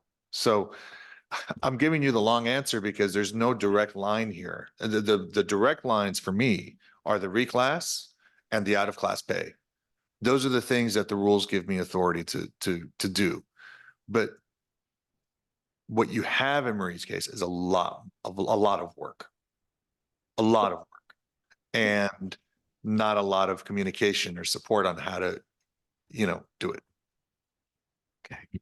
Any other comments or Is questions? it too much work for one person, or is it just more than should be at this position, or is it? Well, when I first sat with Marie, I thought she had a lot of work. If she's being given more work than when I saw, yeah, it's a lot. I mean, she's now, and again, I didn't get into the weeds. I can, but it's my understanding that now there used to be a paper process that Marie used to do. Now all of these things are coming in electronically. All right. So that's kind of like a change in the workload, right? But admissions now is verifying those 8th grade residencies and enrollments and then emailing Marie. And I don't know how many of those are. I mean, I don't know, but I wanted the district to know. I wanted the district to follow up. So Marie, in all fairness, I heard you say that Jill reached out to you. No. What? No, Jill reached out to Tanya. Oh, I'm asked sorry. Ti- Sorry. She reached out to Tanya, asked Tanya, will I be willing to meet with her, you, and the union? I have no problem in meeting, but Charlie, my concern is, and nobody's looking at it. This work that they took from admissions and put it in my lap was done through admissions. They want to do an automatic rollover from the 8th graders into the high school for 9th grade. But the work, you still have to do the registration. I still have to do check and verify, make sure all the information is correct, enter that information into the system. They shifted all of that. I have no support from admissions at all when it comes down to the middle school or the continuation school. Tim, I can do the work. I've been doing the work for the past 7 years I started, but I should be compensated, and nobody's looking at that. You take a big chunk of admissions work away from them at a 52 and dump it in Marie's lap. Nobody had a conversation with me for me to tell them from A to Z, this is what goes on and this is how it impacts me. They just said, oh, Marie can do it. But I don't think it's fair for 2 departments that don't get along, the managers, and you just pull your department out of it and say, the high school can deal with it. That's not okay. And the board policy does not specify that the work should have been shifted onto the high school at all. And that's what nobody's looking at. I have it, so you might want to look it up. 5111. Marie, I did find it and I sent it to all 3 commissioners, so they have. Thank you. It's just, I mean, you guys, this is very frustrating. The first change happened in February. Here we go in November, the second change. So this has impacted me twice. Well, what I'm hearing, commissioners, is potentially anyway, I mean, we have a classification called student admissions specialist. What I'm hearing from Marie is that work that comes under the classification of student admissions specialist, which is range 52, has been turned over to Marie in her lower classification, thereby earning, the same amount of money that she's been earning. I agree that, well, let me just finish. I agree that if it turns out that in Marie's situation, what the work that she is currently expected to do is substantially within her current classification, then I think Charlie is right. There's really nothing that the commission can do. It's not a gradual accretion of duties from the sounds of it. So we're not talking about a reclassification. And Heidi, you have mentioned in the past the idea of a desk audit.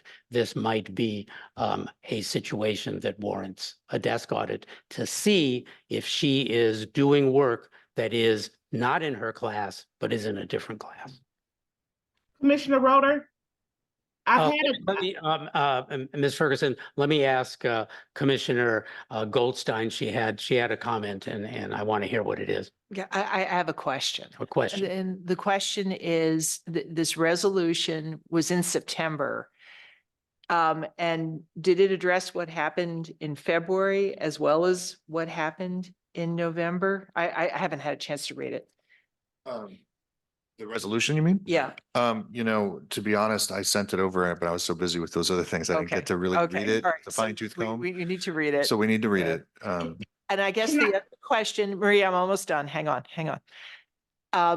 If admissions does a lot of things. So what I also am unclear on is this a chunk of work that was taken from people who are in admissions and passed over to the high school? Or is this work that is from positions that were eliminated in admissions? Does anybody know? Don't. All right. Can Yeah. I speak to that? I can't answer that to some extent. Okay, let Mr. Castillo answer this question, and then we'll go to you, Marie. So I did ask Francisco, who was at the meeting. He said that his staff are very busy, that they work a lot with Marie, and that they didn't ask for this resolution. I mean, doesn't really answer your question, but that's all I got from them. In other words, however many staff are in admissions Yeah.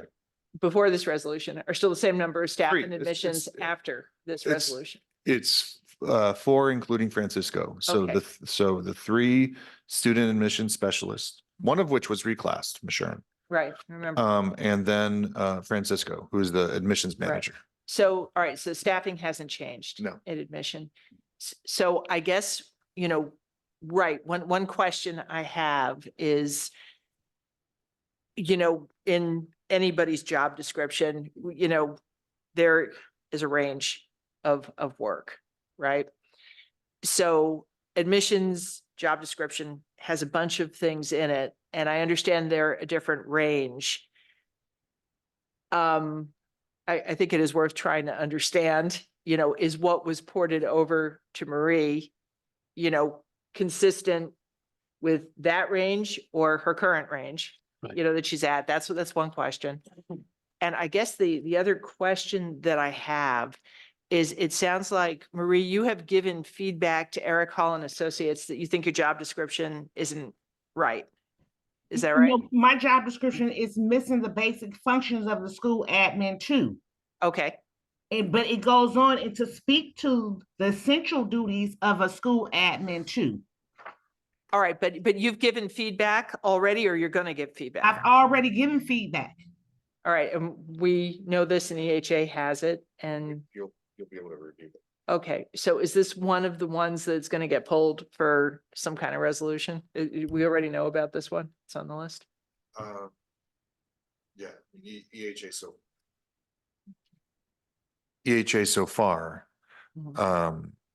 believe that she was properly classed, but Mhm. EHA has also not been told about this resolution. I mean, this just happened. Well, no, but she's saying something different. She's saying that in the job description, it's got the sub coordinator Right.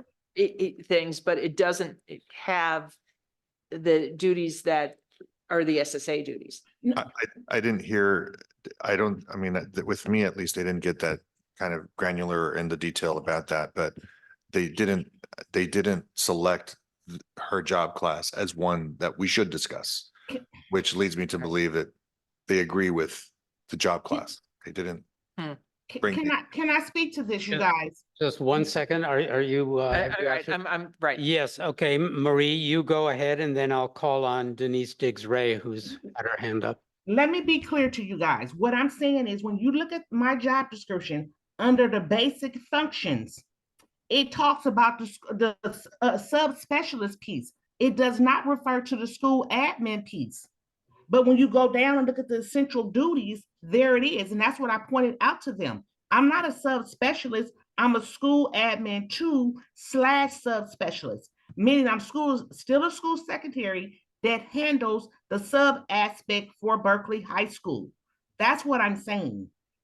And I brought that to their attention. This is wrong. This is incorrect. So they don't have the correct information. They're treating me as I'm just a subspecialist, but I'm a school secretary /subspecialist.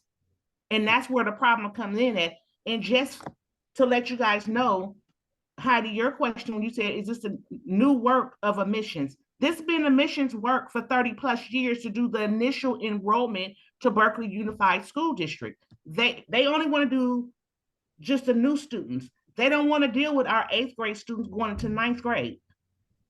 That's where the problem is. They don't want to deal with the continuation school. So they remove themselves twice.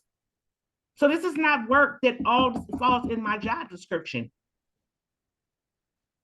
Okay, thank you. Denise, can you go ahead?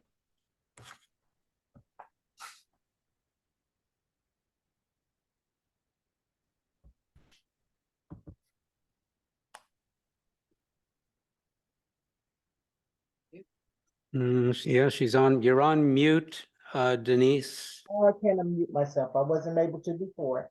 But Okay. I agree with Marie because when the comp class questionnaires and interview first happened, she did not have these extra job duties. She wrote what she wrote as the school admin 2 subspecialist. And as she said, for whatever reason, they only put in the subspecialist for her. They didn't indicate that she does registration. For some reason, they got mixed up, and I don't want to call her name, but the school admin 1 who works with the registrar, she got the registration duties. She has nothing to do with registration. Marie does all the registration. The school admin 1 who works with the registrar gets the records together and send them to different schools. Totally different job duties than what Marie does. Okay, and again, I want to repeat, when the questionnaire and the consultants talked with Marie, even though she gave them information about the school admin 1 and sub, they didn't include that. But they also, at that time, she did not have these extra duties. That's why I had asked before in another meeting. I'm not understanding because what I had heard before, no extra duties would be given to anybody until the comp class study was done. However, Marie's getting all these extra duties. Some of what admission did, some of what not, some of what the Berkeley Technology did, some not, but it's still extra duty for her. And nobody is considering that. So when the comp class study is completed, unless somebody goes back and talk to Marie and actually put in her job description entirely, because it just seems like she's somebody who works out of HR and just does sub listings, but she's not. She does a lot more.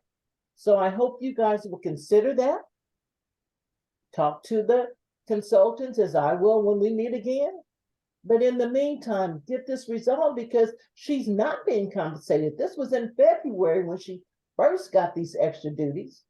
And here we are in November, December, and she's still doing the extra duty. Somehow she should be compensated for it, or some of those duties should go back to admissions, who I understand, or who I believe, don't understand, I believe is getting a 4th person in their office, besides the administrator, to do whatever it is this person's going to do. So it seems like they would be able to do these extra duties that they shifted. As Marie said, I haven't read it. The board policy said this, that, and the other, but not that it would be shifted to the high school. And that's a big concern because Duties are shifted all the time, even with the comp class. Desk audit, it takes too long. I thought the reason we were eliminating the desk audit is because the comp class study was going on. But if duties are being shifted, and when you first fill out the questionnaire, you list whatever you're gonna do, but then more duties are shifted to you. So when will the consultants or PC or whoever knows that extra duties has been assigned to you? So I'm asking the commission to please look into this. Okay, thank you, Denise and Marie. I think we have to figure out, no, there's no more time for discussion on this. I want to say, I'm not asking for a reclass. I just want to make that very clear. Understood. So, I what don't I'm think it's hearing- fair to rush me. I sat here since Marie, you have to 4:30. allow the commissioners to do their work. And I've been sitting here We- patiently since 4:30 to wait till you But get we to have me now. You're heard, gonna rush me. we have heard from you. We understand your position 100%. Well, let's see if you do the right thing by me. My feeling on this is that this is an opportunity to perform a desk audit and to determine if Marie is actually performing work that's outside of her class.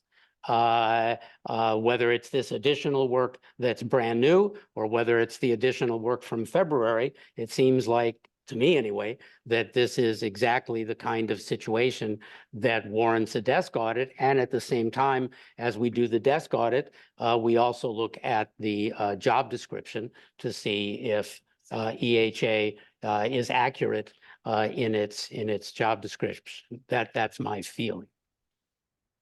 Yeah. This has so many different layers that I hesitate to jump in. I will defer to our secretary's decision on this. This has a lot of moving pieces that should have some history and background that I don't necessarily claim to have. I don't claim to have. So I think a question that I have is, it's inevitable that stuff happens while a class and comp study is being done. And I guess no one expected this was going to happen. And I think we talked about this early on to try to understand, we knew that stuff would shift. And the question was, when it shifted, how were we going to handle it? Were we going to let the class and comp study work with the old job description? And then after we had the compensation data and the leveling data, go back in and reevaluate for, whatever had changed, or were we going to do things simultaneously while the class and comp study is going on? And help me remember what we decided here, and like, what else do we think is in the pipeline? A combination thereof. Easier. Oh, sorry. It's late. I'm tired. Sorry. Yeah, I hear you. A combination thereof. I mean, I of course I'll do what Chairman Roeder has asked, but there's going to be a de facto desk audit of this job in that final report. So I have to look, and I just double checked with Sarah. Her job assessment has been concluded and no findings. I mean, they believe that job is exactly where it should be and what they do. And they believe the salary grade right now is all of it is appropriate, is what they're saying. So what they're thinking is that this job, even though it says school SSA 2 / sub, I keep wanting to call it sub coordinator, and that's not the right term, subspecialist. They think it's largely a subspecialist job. Is that? I have to disagree a little with Marie that there's no school admin duties. There are. The thing with Marie Ferguson's job is that it was reclassed in 2019. And I'm looking at Vice Chair Carter because he remembers. There was so much work put into that and so much detail put into it that you'd be hard pressed in 4 years to find things that are wrong with it. In my estimation, I don't know that a desk audit is going to turn out anything that contradicts EHA because they spent a lot more time than I did. You all may remember that before Mr. Carter was here, I did do a desk audit, a pretty thorough one. And I concluded what everyone has concluded, which is Patty, my predecessor, got it right. I couldn't find any holes in what she had done. It now appears that EHA also concluded the same thing. All of that said, I don't think this is a desk audit issue or a reclass issue. What I think it is, and what it boils down to is, and I said this to Sam even today, and Jill, and everyone heard me. There needs to be a better job of sitting down and kind of figuring out what this resolution means in terms of the workload for both admissions and Berkeley High. And that hasn't been done, to my knowledge. Maybe it has, but I don't think it has. I mean, if they're still reaching out to her, I don't think it has. The final report in terms of, I know Marie says she doesn't want to reclass. She wants to get to that 52. Phase 4 is going to look at all of those ranges, right? And phase 4 is going to say, you know, this job at so-and-so pays this, and we think you should pay this. That hasn't happened yet. I have a question, Charlie. What I understood, and maybe I've understood it incorrectly, is that circumstances changed. That since the time 4 years ago when a desk audit was performed and there was a reclassification, and in the last few months since February, and then again, that circumstances have changed. That's my understanding of Marie's current claim. And so my belief continues to be, if circumstances have changed, and if those circumstances mean that she is getting work that's in a admission specialist classification and not in her current classification, then that's working out of class and should be evaluated. That's my position. So I continue to believe that this is a desk audit situation. So I may have misspoken, or maybe I thought it and didn't say it, but I believe what I started this conversation with was that everyone that I asked said it was more work, not different work. Because Tanya Coleman and Francisco and Jill, to a lesser extent, all believe that this is work, some version of the work she's already doing. It just happens to be eighth graders and not, you know, they've all concluded that this is more work. So, and again, part of my process is asking the supervisors, do you believe it? Okay, so that's what they've all said. And if you confirmed with the actual written language of the job classification of the description that they are accurate? Well, when I was in the meeting, I had the job, obviously I had the job description in front of me at the time. So that's the question I asked. I asked a specific question of Tanya. Is this different work than, you know, XYZ? And I read a few things. No, it's still kind of the same. Okay. Is it outside? Is it out of class? No, it's not out of class, because these are things that she's already doing. Okay, so then what is it then? Well, it's more work, it's unexpected work. And Tanya's position actually was Marie shouldn't be doing it. It should be admissions. So what we have here is a tangled web that we're asked to resolve. We can't resolve district mismanagement, which is what I believe it is right now. I do know that everyone was caught by surprise. I do know Samantha is kind of going to get to the bottom of this and facilitate a solution, but we're not there yet. We're not there yet. And I think that I'm going to continue to support every way I can to try to get the resources in the right place so that, you know, Marie's not overwhelmed, which is what's really happening right now. Well, commissioners, what do you want to do about this? I don't think this is up for action, is it?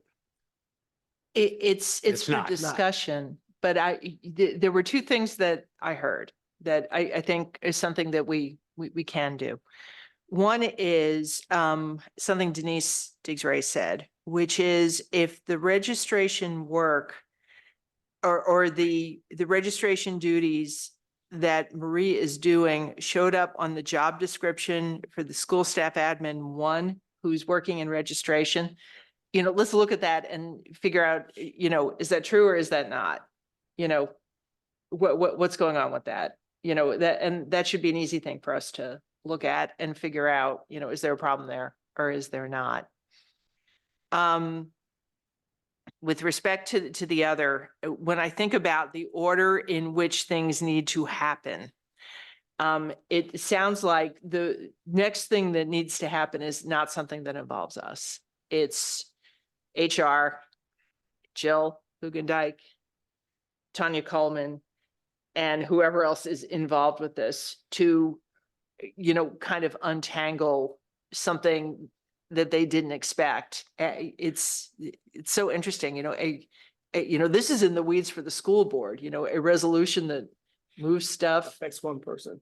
Well, you know, that moves stuff from, you know, admissions, you know, to a different department is unusual. You know, normally that's not the level of resolution that they work with.